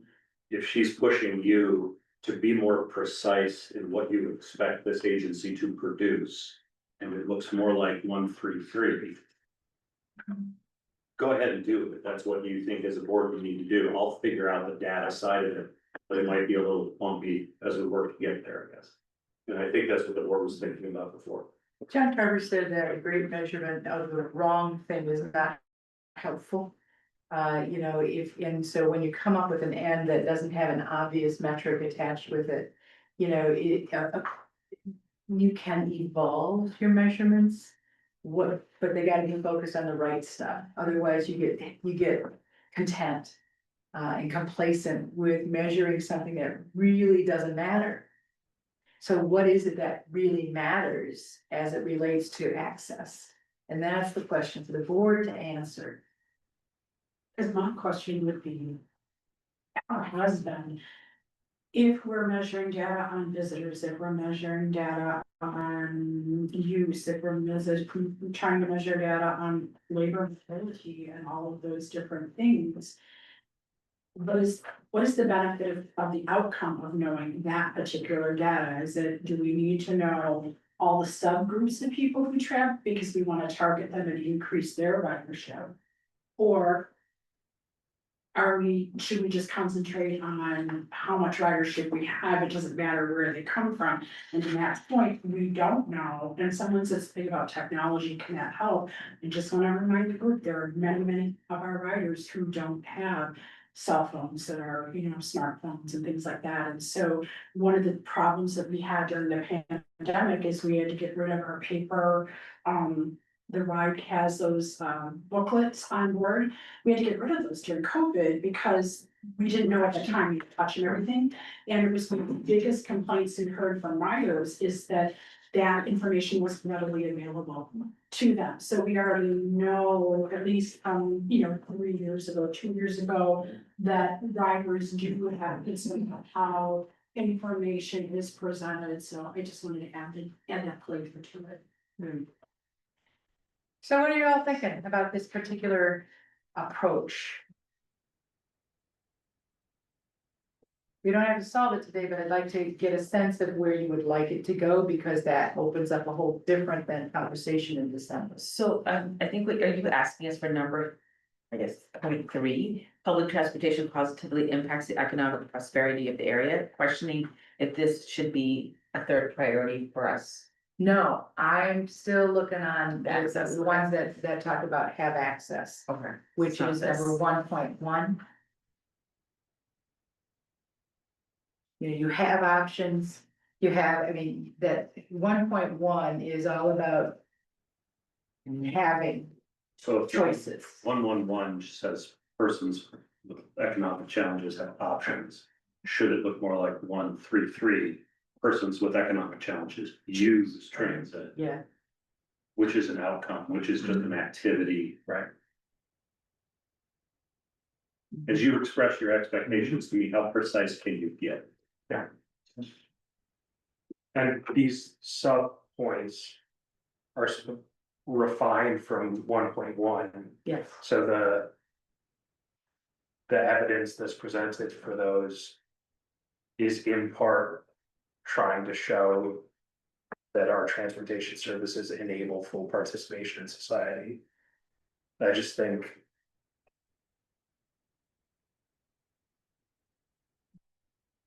yeah, ultimately they're, groups that aren't encompassed in these three, but I'm just trying to understand, what subpoints or data can show enabling full participation in society. I think back to, what Rich had done, the mapping exercise he talked about, like that's really in my mind what you're trying to get at, and I think one of the data points you presented, Matt, with the last Finn's report, correct me if I'm wrong, to prove that you did that is you highlighted things like grocery stores and houses of worship and medical facilities and things like that. That was your rationale or, your evidence that you provided. Yes, I was defaulting to a traditional transit industry means of measuring the performance, which is basically saying to you what the system is set up to do, not what it has done. And I think that's kind of the distinction Susan's trying to make, is I can measure very easily the average walking distance to a bus stop. How many churches are within a quarter of a mile? How many daycares are within a quarter? Those things I can quantify and give you evidence for that. But whether any of those people use those services, that's much harder for me to answer, but it is a more focused expectation possibly from you. I think that's what you're driving at. Yeah, and it is, again, you want to, what is the result that you're trying to get to? And it would seem that the result that you might be more interested in is around the people. And what they are doing, the choices that they are making in relationship to public transportation. Rather than what the ride does in terms of where they place bus stops or where they route. What you've got right now is about routing and where you put bus stops. And that's not necessarily, in my mind, that's not an impact in the community, it's geography. It's not about people. So what is it that you want for the people? If you think about it from that perspective. For many of these, I'm giving you evidence of how I have deployed the resources, not the impact that has occurred because of that. yeah, I think it's worth exploring the way words with this. Okay, is there agreement with Rich on that we should continue to explore and figure out what is that impact of having access? I think Maybe it's just just about- interesting to find out how we can explore this, because I keep coming back to means and activities, and I'm not sure, outside of, a survey, and people say, oh, mom, and I need to get my daughter to and from school all the time, or I do everything from the bus and I get the grocery shop. And you can't force people to fill out surveys, right? It's just a small thing. So I'm really struggling in my head how it's something that if that's something that we want, what is it that we want to see and how do we get that information? Is that even possible? So one way that you might explore this over the next 2 months is if you are riding a bus, ask people, what has this access allowed them to do that they wouldn't have done otherwise? Just to get a sense. of that thinking. And it's not a statistical survey, but it is a way to get some input on, what does that mean to have access? What does that mean in your life? When we did the millage work, weren't there surveys that were done around like what people wanted to see, like what they were getting, what they wanted to see? I mean, we do have, You have telephone surveys and a more recent onboard survey that asks very similar questions. yeah, But those are customer questions. well, wasn't the one for the millage like more in the community? That included, I think, 800 residents who voted. It's closer to owners than beneficiaries. The onboard survey would definitely be riders who are still owners. Yeah, But they that's are beneficiaries. And both are important, both are. There might be kernels, nuggets of insight in there. So the question we're asking is who and where are they going and who's riding it? That's what we're trying to understand. And we're up. No, That's it's it. more, I think it's more of what's possible because they are ready. Why? It's not quite a why. Well, I meant the where because it's going, it is going to essentials like villages or doctors or. Is our service going to areas where people are getting essential services? Or essential life needs, grocery stores? Where they worship, where we know where's more density, well, because if density was one of the things we talked about, is this where most people are going to? Right now, the Myers has a really good, strong bus service, and we know that's where people can go. To get their groceries and they get back on the bus and go wherever they need to go, so that's, for me, that's a life essential, that's what meant. I think one of the things that we can prepare for this question is I hear what everyone's saying, I think it bodes a longer discussion at our December meeting. Is we can send preparatory tools, like one of the ones I'm thinking about is, we did have the 2024 passenger survey. That perhaps between now and December, each board member could look through it and glean questions and find priorities within here to help also during the ends. There's also, there was, again, Laura's presentation on March 20th of this year on ridership versus frequency. Maybe we could, pull up the footage of that and have that sent out along with the actual, what do you call these stuff? PowerPoint. The PowerPoint, and those could all be tools between now and December that we could also use, because there was a lot of time, and money and invested in trying to get this information, and I would hate that we would just not even be looking at it. So this is definitely one way to get those values. Yeah, and then, as you were speaking, Kevin, it occurred to me that maybe, just as an example of a policy, is that, people access the ride for essential services. And then you can quantify that, and you can track, where they are getting off the bus, if it's Meyer or if it's in the pharmacy, or, to demonstrate the essential services. Or maybe it's people access, the ride to, in full participation in, using that language. But it is about, it's about the, what do they do with access? And do they actually, do people actually do use the access to achieve something that they wouldn't normally? And the other reason I'm remembering now that we chose the word access is, one of the bugs up in my brain was, a lot of times people only see value of governmental employees, budget people and whatever. Everyone is concerned with getting people to work.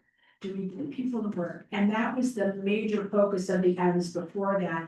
But people do so much more in their lives than work. So for full disclosure, I use the buses exclusively for over 11 years. I raised a child, I had to go grocery shopping, I had to go to church, I had to do all of these things that were more important.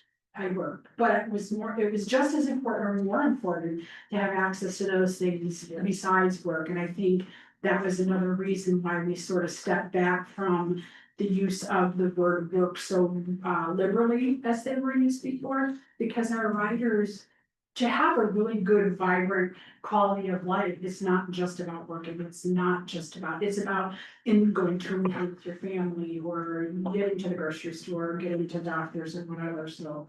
That was another reason I think that access was chosen, because we didn't wanna really focus in on one particular thing that would be access. And yeah, so I think it deserves, definitely deserves some thought and some observation and maybe some conversations. And looking at the surveys that have been done to see if you can extrapolate any insights from that. I think this is gonna be a hard nut to crack, for sure. But I would encourage us to do that, to really crack that nut rather than take an easy out. And I know that this particular language was affirmed the last time you did it as, you know, that revision, but I think it's maybe time. No, I hear what you're saying, and again, it just is going to take a different way of thinking. Yes. And being, if you don't, so you don't know what you don't know if you don't know it, Mhm. and so it's going to take you as our consultant to help put those little bit of nuggets in there to help my brain cells, our brain cells, to maybe see it in a different way, because if you've already landed on something so many times, it's hard to see how. I agree with that. I agree, but Kathleen, your testimonial on how you use the bus and how important it is to have access to the full participation in life, I think is the beginning of that thought process. And to recognize then, you know, how can the ride actually, it's not creating an opportunity, but the result of creating the opportunities for riders and people in the community, what is that thing? And I think you've already articulated it in a particular way that is a different path to consider. Rich? So just a process question. Mhm. Is the expectation that at the end of the December meeting, we will have this all hammered out, or is this like? It's a multi-phase, is potentially gonna take longer discussions beyond December, for instance, just to figure out this number 3, the access. As action stuff. Well, I think that's up to how you guys want to do it in this, and actually the state of the final, of what we end up with at the end of the day. I mean, whatever we end up at the end of the day, you're not gonna approve it that day. And maybe there are certain things that you can approve that are kind of no-brainer kinds of things. It's like, yeah, that's good. But maybe something like this, you wanna think about, maybe you wanna engage in some ownership linkage around it to affirm that it's an appropriate approach. Yeah. And that's an important thing, and we could do some of that engagement between now and December as well. And so that is actually, I think, my next question, or it's 2 questions, so, it's kind of. Just before we move on, earlier you were discussing beneficiaries versus, owners. Mhm. Can you just explain that? Yes, so the beneficiaries are people who are receiving or seeking to receive a specific benefit or service from the organization. So people who want to ride the bus, who, you know, they have needs and so this is one of their options, they would be a beneficiary. They're the customers, the riders in this case. The ownership is a focus on the we of the community and in thinking about long-term sustainability, what does this organization mean for this community? What does this organization, from the services that are provided, you know, what do we? I mean, how does a professional and solid transportation system impact the community? I mean, that's the kind of thinking that owners would bring to the table. So ownership is about, you know, overall, the values that ownership holds in the community go to how people value public transportation. And so for you as the board to understand that, what are the values that are held?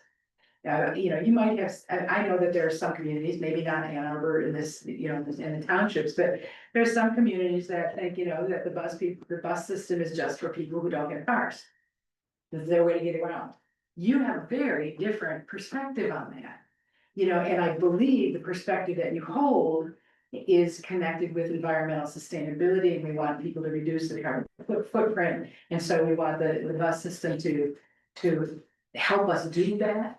So that's a value that's held by a significant segment of the community that filters in and provide the lens for you as you develop policy. And you want to make sure that your policies are in alignment with the ends in the community. You're not order takers. But you need to discern those values and figure out then how do we apply those values in what we need to say that directs performance.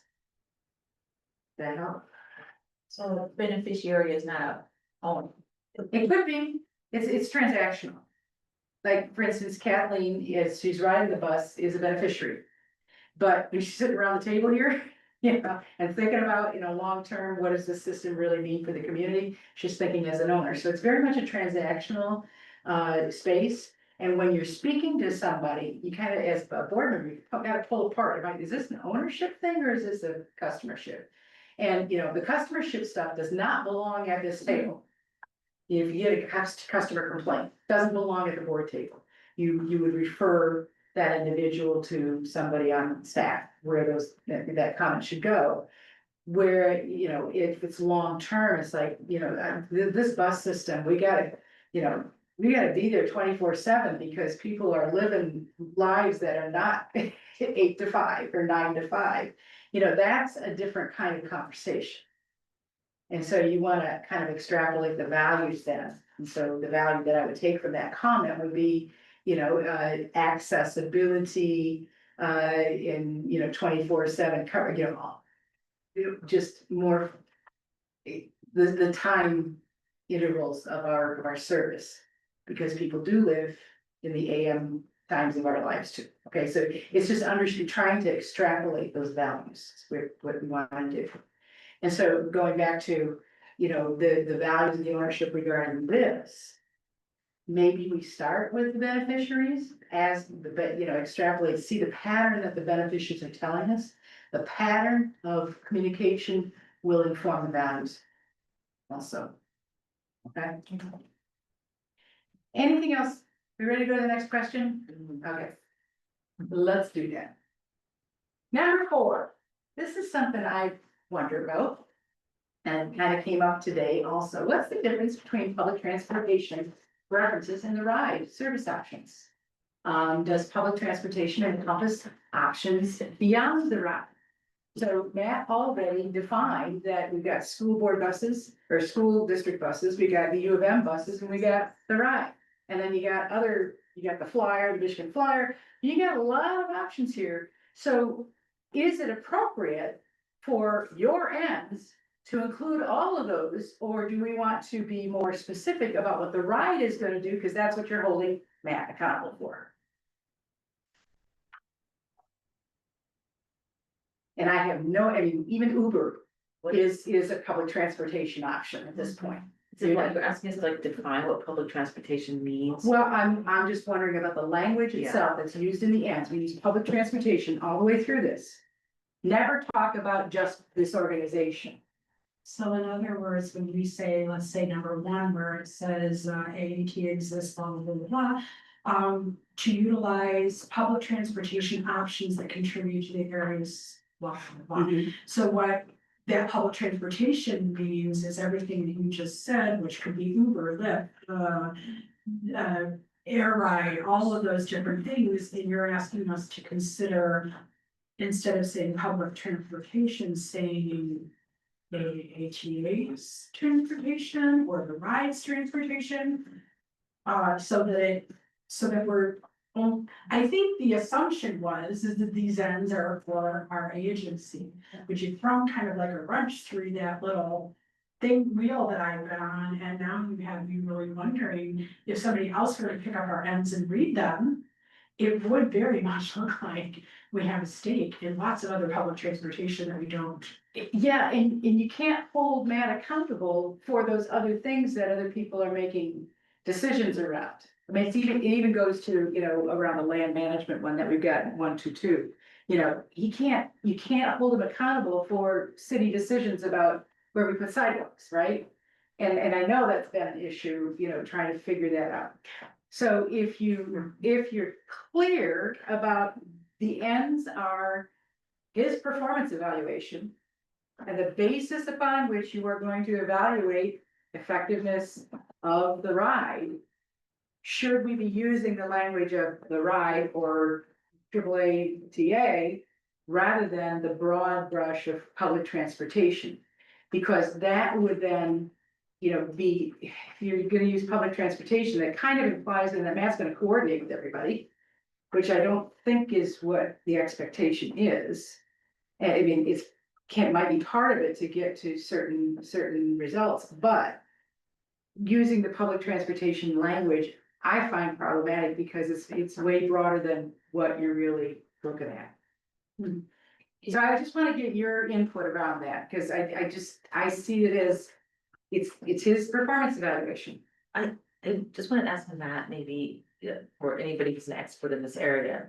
Is there requirements to use the word public transportation because we are essentially a public government connected with public transportation versus private transportation? So in my head, public means government and private means that Uber, even U of M for me means private because it's part of a university. And we're public, meaning that we contribute as a public towards this service. There's no requirement of how you write policies. There are government definitions of what public transit means, and it usually hinges on, is it open to everybody, publicly available, or funded by the government public? So, and there's a distinction between mass transit, which is large buses, and a taxi, which is available to everyone and regulated by the government. But it's one person, one trip. That's not mass transportation. So it is a little vague. I think this hits mostly a policy, policy 134, public transportation connects the area with Metro Detroit region. The way we did this initially was public transit doesn't have to mean the rides services. So that gave us the latitude to use the RTA to help set that service up. So there's flexibility there, it's good, I met your expectation. The downside is, I have no control over what the RTA chooses to do, and when the money runs out for that service. Will you hold me accountable for its failure to comply? The way we're sort of interpreting this one right now is that we will advocate to keep that service running, because really that's as much as I can do, is to pressure them and to poke them and to ask nicely. But if they cancel it, I don't know how you could hold me accountable for it, because it's not a decision I have any direct control over. And I think what you're getting at is, how can you instruct Carpenter to do that if he can't control it? You're holding me accountable for something I don't have authority over. You could take that concept and put it in an executive limitation that says something like, you know, Matt shall not ignore collaborating with, you know, other. Oh, yeah, we Transit. do a lot of that. Right. We have a lot of other bus companies that are moving around in this territory, and we have great relationships with all of them. And that's what Do you that. can, you know, look at his performance on, do we have great relationships with those kinds of folks, but to expect an end result. That on stuff that he can't control, I think we gotta look at that. Well, and then it might change, if we were to change that, it might.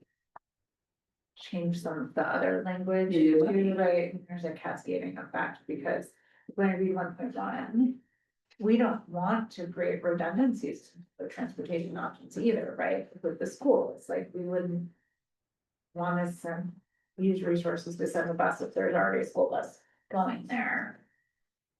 So if we're talking about like enabling full participation in society.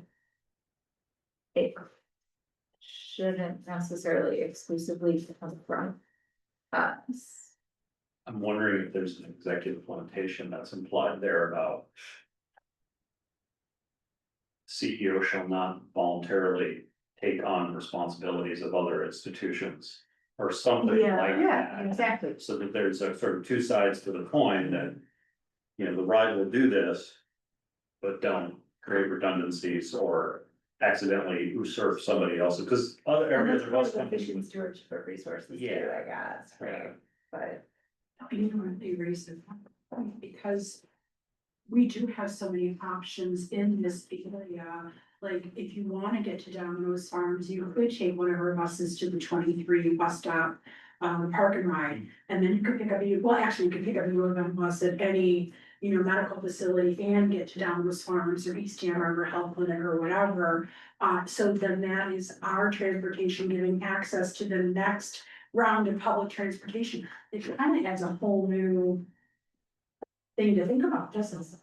Because we also access the wave out by Jackson. So there's a lot of different public transportation agencies that we interface, so we get people to, so that they can have continued access. So I guess where that's leading to is the benefit to keep public transportation the way that it is, and you also mentioned there's a cascading effect, Julie, of, other language, or does it benefit us to? And this, I guess, is the question for December, is that the question we want to explore? Do we need to change that language and make it TheRide or ATA or whatever? And then if it pulls out that piece of accessing other public transportation, that could be another end of our facility or our services, also then the access to other public transportation communities. I don't know, but it sounds clearly like we're reaching some sort of decision on, this is something important and we should discuss really thoroughly in December. Is that, is that? I think so. So it's a question of the language then also. It's right? a question of the use and the scope. I mean, the language that you currently use has a much wider scope than what Matt can be held accountable for.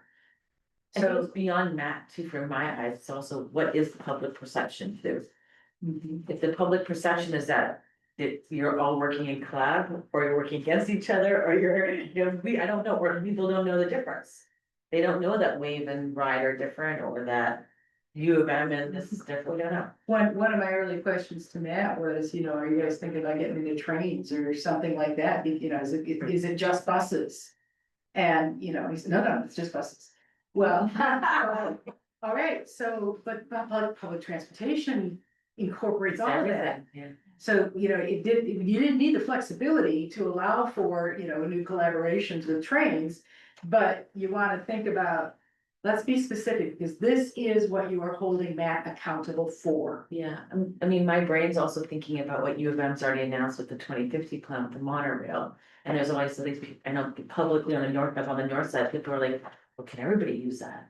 And they're gonna think U of M, the ride are the same things in terms of how people get to our city. So maybe it is just defining what our transportation is. Have you talked, is there any other cities that have something similar that have multimodal transportation? San Francisco has 12 different agencies. Holy Wow. It can become intensely complicated. And those are all strict government funded public transit. It can become incredibly messy and convoluted.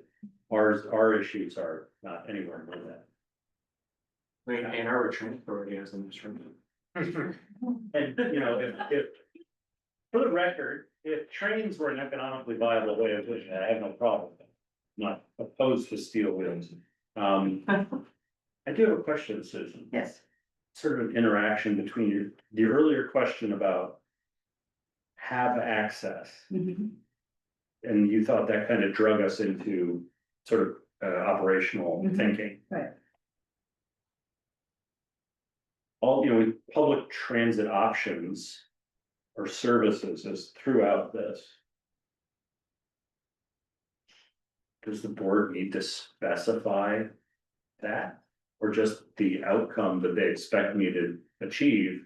And since we're a public transit agency, it's kind of self-evident how, can we reduce the sheer amount of text and get it even more out of operations? Or is that going too far? Well, I mean, first of all, the way it's written, you would need to define what is meant by public transportation. It means buses that are under my control. You could put that in your monitoring. But do, you know, it just seems like you could be more direct. We also have paratransit and we have just Right. a flex ride, which are not buses, right? So we do have small micro mobility, we do have other Okay, pieces. so. Four-wheel, no, it's not. I don't know, you know, that's what I'm saying, the rides options or Yeah. whatever that is, because that could be the whole scope of anything that comes this corporation. Yeah. You know, whether, you know, if it might be a personal car, I don't know, but it's under the control of the CEO. I have never attempted to define public transit Okay, in this monitoring report. I did not have Is that. public transit versus public transportation? Synonymous. It's Mm. kind of the same thing. There's no technical definition of either. It's just sort of commonly used phrases. shorter. So I thought the Takes word less than transit that. meant You're buses right. and transportation just meant getting where they need to go. I've always thought of the So- key word as being public. It's the public part, that it is of the public, by the public, for the public. We the people. Exactly. One So of that's the what ways- differentiates us from Uber. Like if Uber decided to run buses, but otherwise kept their model exactly the same, I would not call that public transit. It's not public, it's private transit. Whereas we are, created, we are an authority created by the governments of our jurisdictions. And our rules are very different because we're public transportation, and so a lot of times when we talk, and we talk about equity and. All the disparate impact and all those things, Uber does not have to be concerned with that because they're not public, so just good point, Jesse. I would also add, one of the ways that question number 3 impacts us, besides the fact that. There are passengers that are able to connect with Wave and other agencies outside of our jurisdiction, so to speak. Is that we have subrecipients, and the Wave happens to be a subrecipient, Jewish Family Services, there are like 5. And we actually do pass through funding for them, which is not required. But when we look at sometimes, should we be doing this, we're spending a lot of time and effort with oversight of subrecipients, they're. Because we're passing through federal money, then we're responsible for oversight that they're performing on the same rights that we have. It's a fairly concise program here. Other public transit agencies have said no to subrecipients. We're not gonna do that because that's not our responsibility, because we're this agency and we're serving these jurisdictions.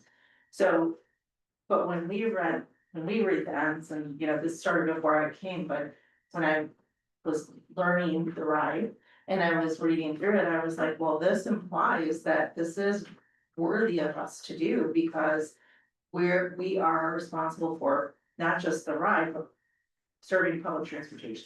And those are public funds going to other public transit agencies. They're not the same type of agencies we are, but they still nonetheless are publicly funded agencies that have the same rights that we do, that serve the public. So that actually is a really important, I think, factor in some of the decisions that we make. He was correct, it does affect how the agency. Doesn't narrow our scope to strictly things that have our own logo on them. If there's other things that transport the public, we generally are favorable to that and we try to figure out a way to help them. We don't have to, but we do. But I have limited authority over those things, so there's a bit of a. And that's what, that kind of thing would belong in executive limitations. I'm seeing, that if you have an executive limitation around the collaboration with other transit options. And, maybe had the unilateral, the unilateral limitation about, the subrecipients, whatever that looks like. Something about no redundancies, using those as what would not be okay. In the executive limitation, that would make sense, so that the board is addressing it. If, in fact, you don't want them to be doing the subrecipient thing, that also needs to be in your asset protection, because it's your money that's going out, flowing, so that would be some, or. Nothing. Or no, go into financial conditions and activities, but, you know, so. That's a valuable question for you that probably should be addressed in your policy manual somehow. Okay. All right, moving on. If you are okay with that, what is your appetite to prioritize the current ends? You know, Matt's been talking about, you know, he's been trying to, if you don't prioritize, he gets to. And the prioritization impacts budgeting. It impacts, you know, the corporate business plan, it impacts everything. So do you want to be the lead on that? And if so, you know, that means you would have to prioritize in some way. Or maybe it's a statement, our highest priorities are core services or something like that. So how do you think about, you know, do you have an appetite to do that? I already stated that I don't. Because it also increases how we find out if our ends are being prioritized correctly is when we get a corporate business plan. So Matt and staff look at our ends and they develop a corporate business plan for the next year. And that's also an opportunity for the board to say, nope, Matt, we got it wrong. We really think everything's in order except for this one little piece, and we still have an opportunity. Again, I'm super concerned that if we prioritize the ends, that we're tying the CEO's hands in terms of this is an absolute priority from the board, but he might see that the opportunities for the lower priority are more available funding or whatever. I also think that it's a gateway to if we prioritize the ends, do we then have to prioritize all policies, executive limitations, governance process policies? Does it lend itself to that? Is that what we're saying? No, because all of your policies are value statements, okay? And so the prioritization of ends is about your values towards certain things versus other things. So as we spoke earlier, when Chris brought up the nature of, environmental sustainability is probably gonna be, we can't be out front on that right now. If we value federal funding, okay? So maybe that you as board might put that at a lower level priority at this point in time. And then, you know, so there is, but Matt, if you don't speak to it, Matt gets to decide. And so, you know, where do you fall in that? In that control over your the priorities? I might add that if you don't speak the policy to it, you guys could tell me you don't like what I put in the business plan, and I can say, too bad, I'm doing it anyway. Because it's your policies that drive me, like, that's, so. As much as you can say in your policies is helpful. I just said that because I was just gonna suggest like, well, every year we can just look at the business plan and say we don't like it, but. No, the business plan is the response to your ends. Yep, yeah. It's the ends that matter. You don't vote on it, right? But there was so much in, I mean, I guess it speaks to like, how do things work in practice versus in theory, right? And in practice right now, we have lots of opportunities to give you input into the prioritization, and it shifted as a result of that, Yeah. from the first draft to the next draft. I think the distinction is that input was voluntarily, I decided to give you that opportunity to have, that I chose to ask you for your thoughts on Right. that. So who's steering that particular vote? I am. Versus you as a board being more proactive in letting me know your expectations and I think it's maybe the distinction. So what did you learn from that discussion? In the conversation around the business plan? Cause I think there's two ways you can prioritize things, right? You can rank them, or you can just say it's like high, medium, and low. And originally, when I first started thinking about that, I was approaching it more from a ranking standpoint, because that's how it's kind of listed in the ends. But then after discussions with Matt, he's like, no, that was just a discussion that they had originally. Yeah. Which I would love, I mean, I would love to see bullet points to kind of say like this is. The only problem with bullet points and why these numbers is which bullet point, now I have to count the fifth bullet Exactly. point. Just put a number there so we can easily refer to it. Yes. And so that's. Cause it was actually an email I sent to, Matt or Maria, I had 4 things that afterwards, like high, medium, low. And maybe that is a bunch of way for us to kind of approach this, is like. These are ones that we feel. More closely aligned to like our higher values that we have. And then if it does come to. Cause in reality, I think we all put these as high. It's coming down to what can we afford to do in any given year. And maybe it's more direction of saying like. If push comes to shove, we want you to make sure that these particular ends are still a priority. And then these other ones, and if the budget's not there, Dina's budget's not there, then you can actually put these as like a. Or, I mean, just, you can put it in a different context too. What if we get hit with another pandemic? Which of these things do we absolutely want to make sure that? Yeah, You know, to think about prioritizing from that space. You know, it's must have versus nice to have. Kind of thing. But there are also changing circumstances to priorities, so what would this look like then? The ends are wrapped up next year in December, January, or whatever, and they're wrapped up. And then the board has to sit down in a special meeting and say, okay, we just had our ends report. And we're looking at a new year of ends, next fiscal year, so do we need to reprioritize the ends? Mhm. Because I don't see that. I don't think that we should prioritize them now. Right. And then follow our plan of action and not prioritize for another 4 or 5 years, right? It Right. should be a yearly discussion. And Yeah, and your prioritization though should be in alignment with the budget cycle. Because the budget cycle is going to demonstrate what the priorities are, because there will be probably more money and assets going toward your priorities. So you want to be ahead of the budget cycle.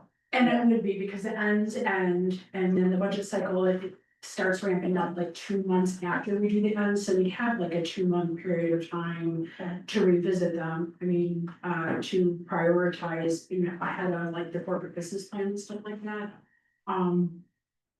It just sounds daunting. And I'm just wondering how. What kind of appetite does the board have for this? Cause I will support whatever the board decides. I haven't heard a lot of discussion on what the actual long-term benefit is of prioritizing, other than letting that off the hook. No, it's not letting Matt off the hook. It is assuring that the assets of this organization, that you as stewards of this organization, the money of this organization, when you prioritize, you are assuring that the money is going to the proper places. But I think we do because we are not a pure system, right? We're a hybrid system. So Matt was saying like, oh, I could just do whatever I wanted. Well, then I could say, well, Matt, if you go do whatever you want, I'll vote no on the budget, right? Like there is a check in place. We wouldn't want it to come to that point, and I think because we do have that little bit of a inherent check, there are other checks in the system as well. But your government's policy says that you will be proactive rather than reactive. And the way you're doing it right now is you're reacting to a business plan versus being proactive in setting the expectation from which the business plan would then be created. I just am having a hard time wrapping my head around a place where we would be like, no, it's not our first priority to serve people who don't have access to services, Well- right? Like that's it, maybe some of it's also just like obvious. So I have an example potentially, so if we do end up putting some kind of ends in here around coverage versus ridership. That could change year by year, right? So 1 year, we're like, actually, Matt, we want you to focus on coverage. For this year, which will affect the business plan, the budget, et cetera. And it could be the next year, we're like, okay, that's good, now we need you to focus on ridership. Let's do marketing now. Yeah, But the other problematic thing with that is we have a long range plan that goes to 2045. And there are a series of steps in there, and if we walk about too much of. constantly changing priorities, which could be a possibility, right? Because you just said we might want to change ridership versus coverage every year. We may be having staff running around doing different accommodations and wasting their time and still not being able to manage the footprint of the LRP. But I think the LRP needs to be flexible. Like, I don't want something that's set in stone for the next 20-something years that we're like, sorry, we put this in LRP, we're just gonna continue onward with that. Yeah, I'm just playing devil's Yeah, advocate. yeah, I'm no, I not, agree. you know, I'm not Mhm. married to any. Yes. So, Jesse, do you have any comments about this? Yeah, it sounds like, so the way I'm feeling, I think is the way I hear other people expressing is that I think there's some hesitancy again, prioritizing the ends because um, of there's so much, uncertainty is like the word of the year, right? And if by setting priorities, um, the, that I think, I think about how we addressed COVID. So um, we prioritized, I would say, coverage. Matt, you can maybe contradict me if you want, but like we did things like reallocating resources so that more buses went to the hospital, St. Joe's Hospital in particular. That was not a particular, we didn't have weekend service to them. And if we butt our ends at the time, more kind of prioritized ridership, and what would have been the decision in that moment if we had if we had already told Matt, you must prioritize ridership, but we're faced with a situation where it maybe makes more sense to prioritize coverage now.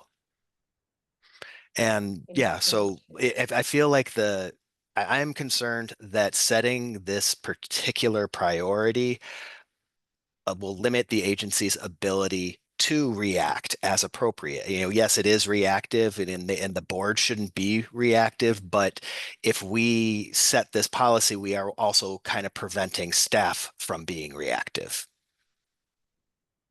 That's not set in stone, like from the day that we set this up before the budget cycle, it's not like we're pitching and saying like, sorry, this can never change, right? Sure, your policies are a dynamic document.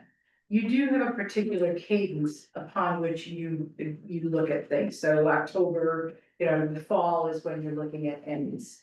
But that's, a choice that's really clear. Not everybody operates that way. If you do change any of your ends during the course of the year, it has an impact on the business plan, the strategic plan, and all that kind of stuff. So you got, if you change anything in the ends, including priorities, you gotta kind of expect that it won't impact anything until the next cycle of the strategic plan, rather than, let's just redo it all right now, because that's not what a solid, stable management does. It's a particular cadence and cycles. Yeah. What I'm So how hearing often from are we you- supposed to be adjusting the ends? You could adjust them, I would suggest annually, as you are doing. And moving then whatever changes we make, you would expect them to be budgeted for appropriately in the next budget cycle. And integrated into the strategic plan, the next cycle of the strategic plan or the corporate business plan. I mean, safe, the 1.3 wasn't that added mid-cycle, that wasn't added at the start of it. And honestly, there was one that I thought actually was around the safety issues that I thought was done, and it's not. It was not done, and I think it was because it wasn't in the right time period. We decided to hold it until the fall, so that, you wanna have a cycle by which you do things, or if you can change your ends at any time, but recognize that the effective date of that needs to be in alignment with the cycles of budgeting and strategic planning, et cetera. So what I'm hearing though, generally. So here's how is that supposed to comfort my concern about setting those priorities, limiting the agency's ability to be reactive to emergent circumstances. Like you're So saying what that I'm hearing. that safety policy, we took months to develop that, Yeah, even I though it love was only that. one line. So, uh, yeah, I guess that's not addressing my concern, I don't think. Well, the question on the table is about prioritization, and what I'm hearing in general is we don't want to prioritize the ends that we have because not prioritizing allows for greater flexibility for the CEO to respond to emerging things or to respond to capacities. Is that? And I don't agree with that. Well, and the additional layer of the CEO has all the operational knowledge and knows he's been in contact with his CEO about finances, about operations, about planning. He has all of that and he's gonna know how to make those ends fit for the next period because he has the inside knowledge. We don't have that inside knowledge. So how, my concern as a Luddite of transportation, even though I use it, I'm not a professional. How do I prioritize the ends in a way that's meaningful to our owners and to our riders and to everyone when I don't even have 1.9 tons of being the professional, right? Like, That is our goal. Forward policy governance is to know and find out how to get the info. No, your role as the board is to, first of all, steering and Right. direction and protection. Which means that we should know all that information. How are we supposed to steer if we don't have the Because you information? gotta do it from the helicopter view. You gotta be in the helicopter and there are certain things that you may need to know in terms of relationship and the budget, you know, and that, but you don't need to know all the detail. Oh, for sure, but I'm just saying, like, It's up the here. reason why we have an ownership linkage task force. Yeah. Is for the board to become informed enough Yes. to help with these I decisions. wasn't talking about owners, I was talking about the day-to-day operations that are done because they're being. Well, for sure, but I think that's my point, is that. For Matt to know how you're supposed to. Focus staff resources. Because the process we have right now, right, is we have ends. Matt takes those ends, and he's already told us point blank, like. Right now, he prioritizes stuff based on what he views. As what he thinks the priority should be, because we have to get him any inputs. Which then feeds into the business plan, which feeds into the budget. And he's been nice to us the last bunch of years, to saying like, hey. Give me your thoughts on the business plan, and we came back from this year and said. Some of these priorities that you have ranked, we don't agree with that, and he's like, okay, fine, I'll change them. But because we actually haven't given him any direction, he could have easily said, come back to us and said. Sorry, this is what I'm doing, cause I already made my decision based on your lack of inputs. No, he's made his decision because you delegated to him operational choices. Sure. because There's a we can- difference, there is a difference. So, you know, it's about delegation, and so when you step over the line of the delegation, it violates the role delineation. And you are then out of integrity with your own policies that say we will operate with clear role delineation. That's the problem. So, we've got, you know, the prioritization goes up front, if you want to, you don't have to. But if you wanted to direct resources to be a priority, you have that option. And, you know, if you don't speak to it, then Matt gets to decide. I mean, because it's a delegation. So that's the question, okay? And so you could say, you know, you don't have to prioritize number 1, 3, and 5 are our priorities. You could simply say core services are a priority. Or something like that, you know, rather than the added value. Sure. You know, something like that, creates clarity about that business plan. Man, That's true. And I guess it's a question to you in terms of how general or loose could a board be, because. I even say in the business plan that. We remain somewhat opportunistic. If an opportunity comes up, I'm gonna take a shot at it. Wasn't on the to-do list, but I didn't know that grant program was coming, so here it is, or I'm shifting resources. I haven't heard anybody say, we don't want you to do that, like you want me to be able to do that. To Jesse's point, I think you also want me to remain flexible enough to deal with an emergency if something comes up. So I think, and Susan, you can correct me if I'm wrong, that it kind of depends on what language they use in the policy about relative priority or expectations, or even requiring me to disclose that I have priorities, because we don't even have that right now. And Julie's, so that's one thing. Julie raises an excellent point about the budget. And that, if I didn't do that, or if it helps, Evil Matt has come in and it's not me, and there's, the next CEO doesn't provide the business plan opportunity, doesn't do it. We'll go like this when we're talking about evil man. Hair, Yeah. darker hair, and, yeah, you guys could sort of slam the door on their hand with the budget process. But I think it is helpful for me to know in advance kind of where your general sensibilities are, even in a general sense. And I'll, like, something that makes me nervous is saying, based solely on my judgment, that, for example, the environmental, impulse, was in the value added category, which originally, you remember, I called low, and Julie was like, maybe low. And that's the only thing I changed. Right. From draft 1 to draft 2 was the label of the priority category, that didn't change anything else. But it does make me feel a little, I wanna say, out of my own there, which is, part of the CEO's job, that's why I'm here, is to make those decisions. But I do wonder, am I in line with what the board expects? I'm kind of guessing and using my own best professional judgment to make this decision. I have a rationale for it, I can argue for it, but I can't know whether or not I'm out of alignment with you guys. Well, there's sort of an annual evaluation. That Well, gives you feedback, and Yeah. there are these checks within the system, right? Like there's. Yeah, but I don't know that till after. But that goes to the unreasonable interpretation as well, which I know is a sore point to begin with, but. If the priority, Matt selects a priority and, and you don't think that that's an appropriate priority. You always could say, this does not meet the test of any reasonable interpretation, but you better be sure. Because, if it's an expectation that you hold, you ought to be putting it in policy. Either by prioritization or in the language of the policy, rather than like, well, that's not what we meant.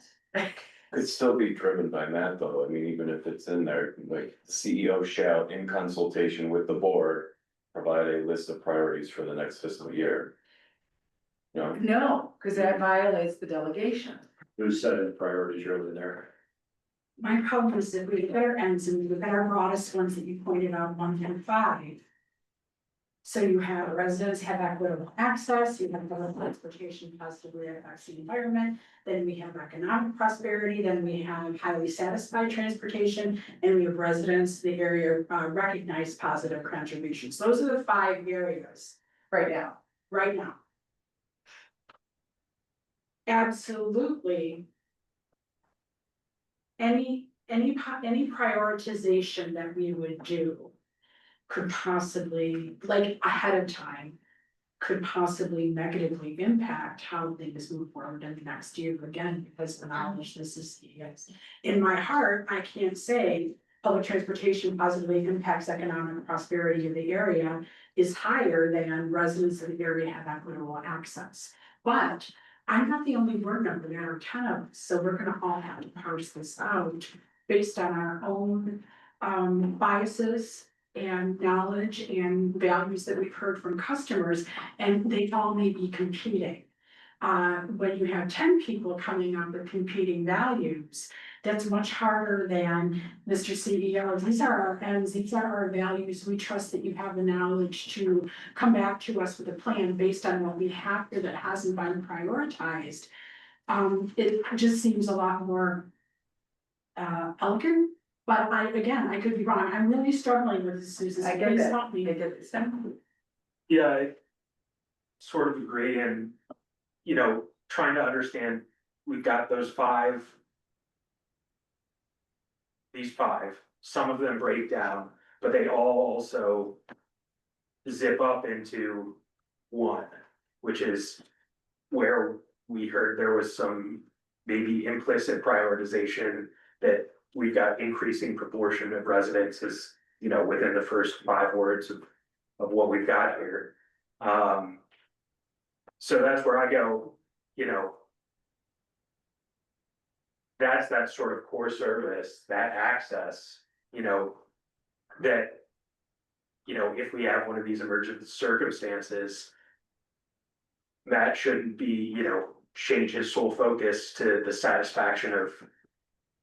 Our customers, it's about making sure that people are still using the service and an increasing proportion are using the service, that's. Yeah, one other thing I would like to say, we do have to move on, but what I'm hearing, first of all, is we're not gonna tackle this in December.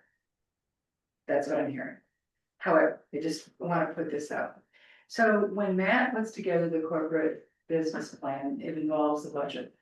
The budget is a very complex document. That is based on Matt's and, you know, senior staff's prioritization. If you don't like that, and you want to reprioritize something, it changes the whole system, which is a very complex and detailed function.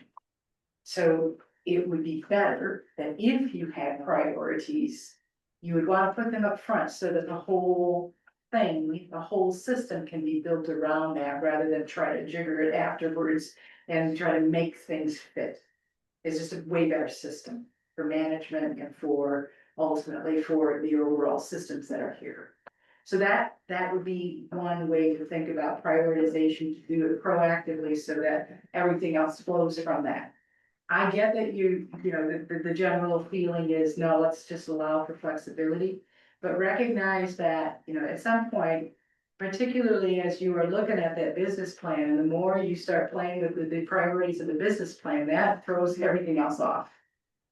And, you know, so it, in policy governance, we try to, you got a policy that says you're gonna emphasize with it, you're gonna govern with an emphasis on proactivity versus reactivity. And it is the board's initial thought process, not just being reactive to staff. That's all in your governance process, style policy. So you want to keep that in mind as you are then evaluating the business plan. That, you know, recognize that you have basically delegated to Matt how to prioritize the stuff. That's your delegation, when you don't speak to it first. Okay, so I mean, that's just, there's not one way, there's not a right way or a wrong way. It's just, that's the implication of the choice. Okay? I think what I would, Ready? oh, Jesse? sorry, no, if you want to move on, that's fine. I would, because we have 2 more questions and 15 minutes left.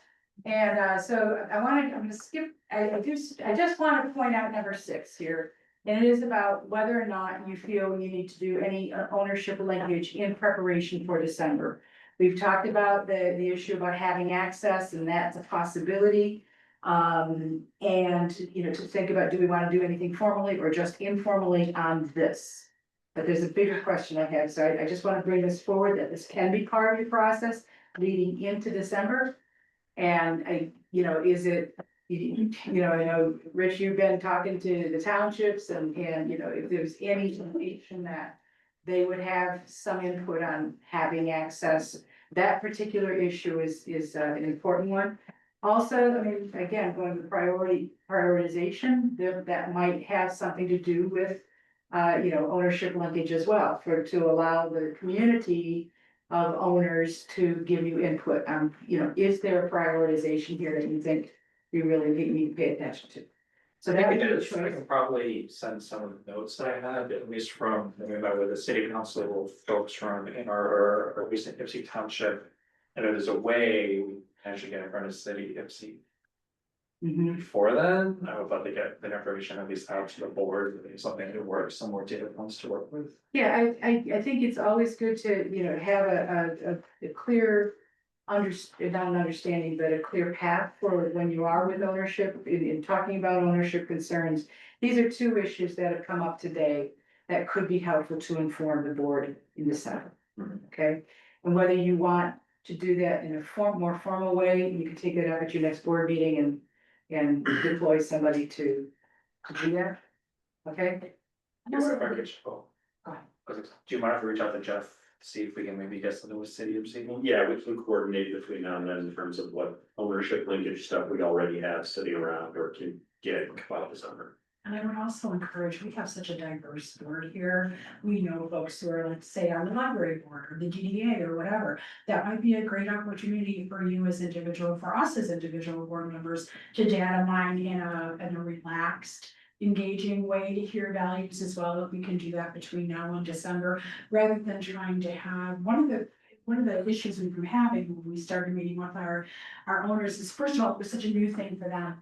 They didn't understand it, they don't know why, things are going fine, leave us alone, it's almost such the attitude. And I don't mean that in a bad way, it's like, that's a good thing for us, right, we're doing things right. But I also worry that we may be coming into a time that, I don't know, it's just. That it's more important also to hear those individual, like, Jesse might, I don't know, does, Ypsilanti show my not very good knowledge, do they have their own GDA, do they have their own, and if they do, those would be great things for our other board members to do as well, to try to data mine, and then maybe there would be some way in a document, maybe online or whatever, to share those points, so that when we come together in December, we at least have some sort of written accumulation of what values we've been hearing. Like, you know, safety out of Ypsilanti Township and ridership and all of that.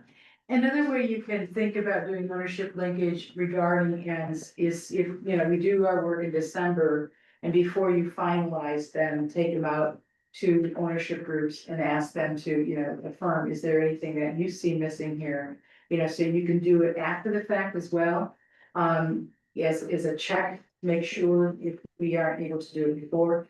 You know, that is a valid way to get it, particularly if you have a full set. It's like, this is where we landed, is there anything that you see problematic here?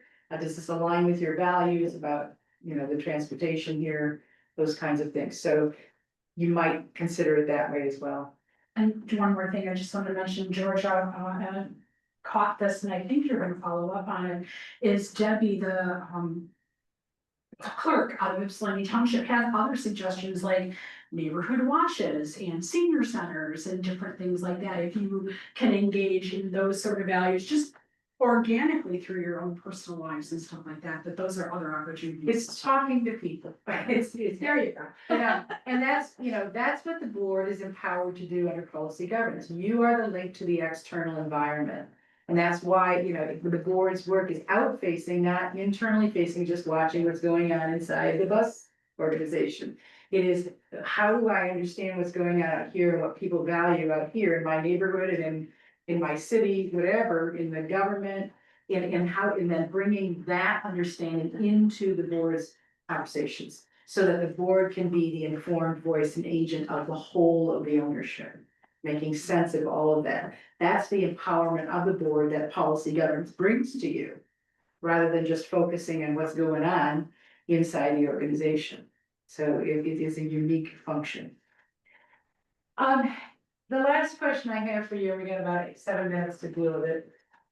So over the years, ever since Matt has been here, there has been a statement that's attached with your policy manual. That's not a policy.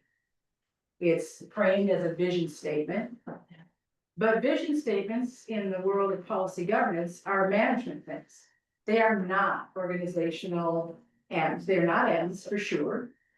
They are an internal piece of a strategic plan. So you have been demonstrating and putting out in your policy manual, and it is at the very top end of this, you can see it. It precedes all of your, actually that, yeah. I think I cut that off.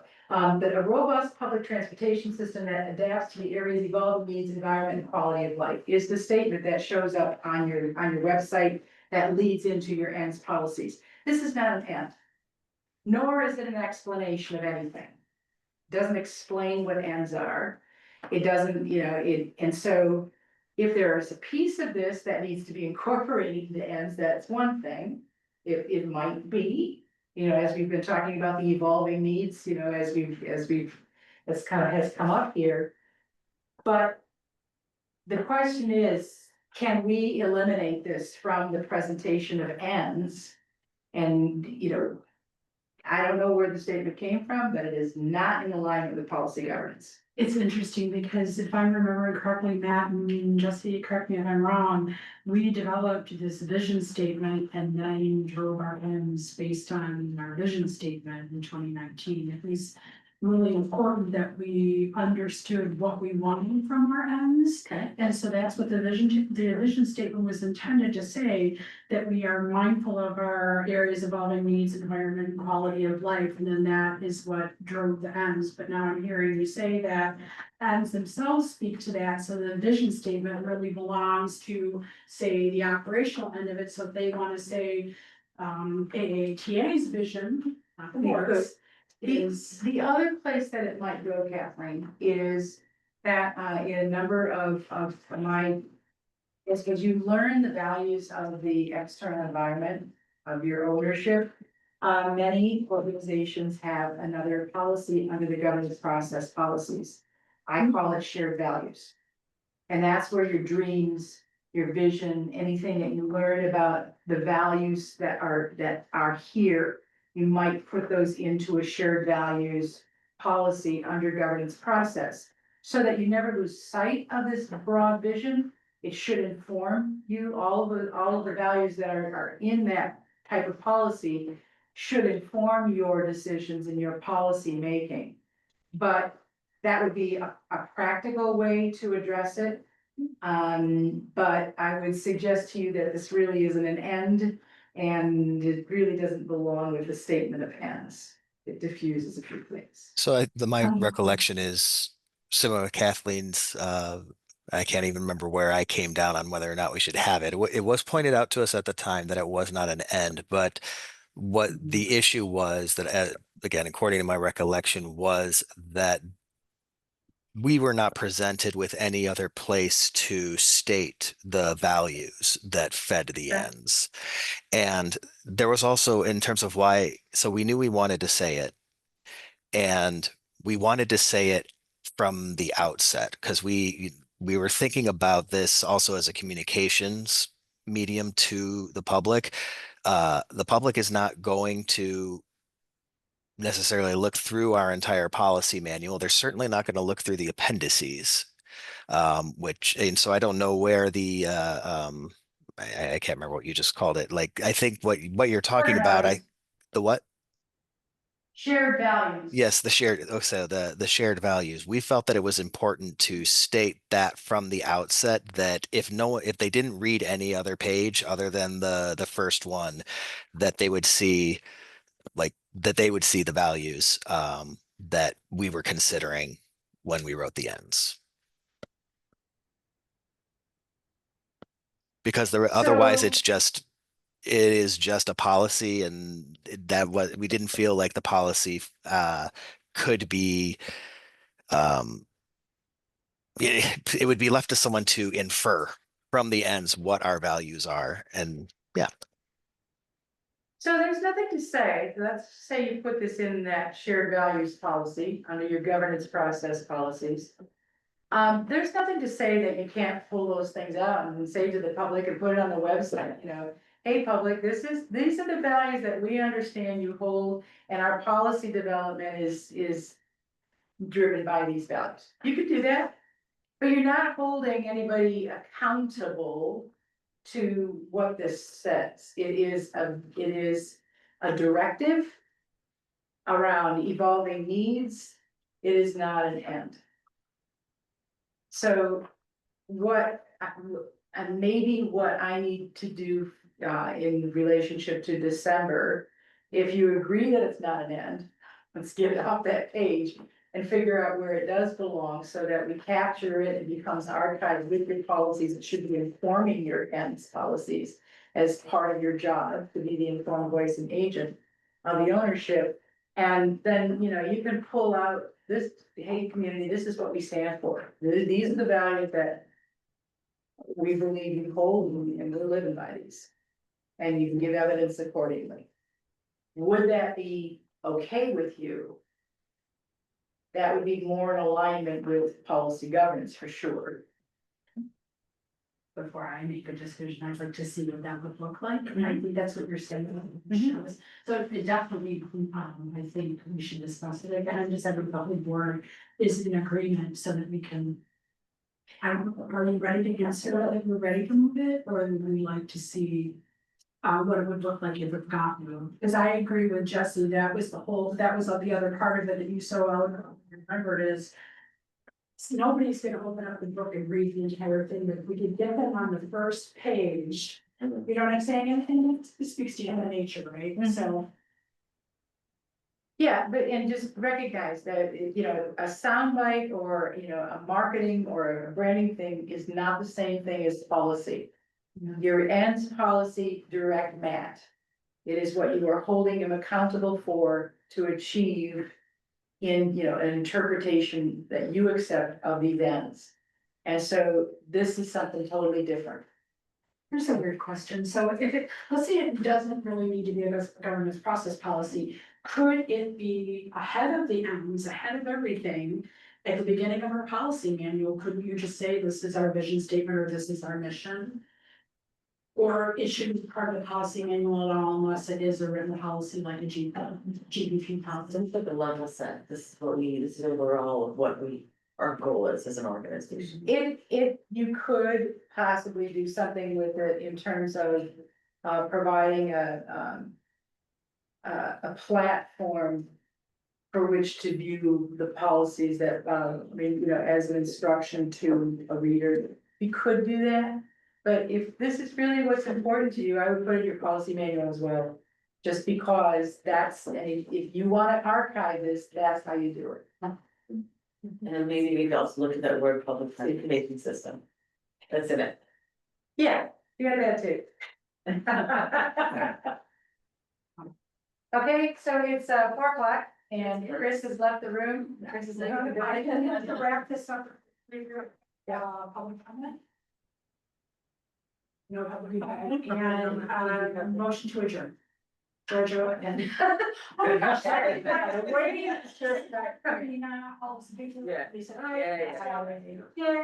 Jesse, thanks for joining. you. Thank you. I'll hope to see you soon. Sorry, you said, well, I think my interest is actually a question I came under, and I have a policy.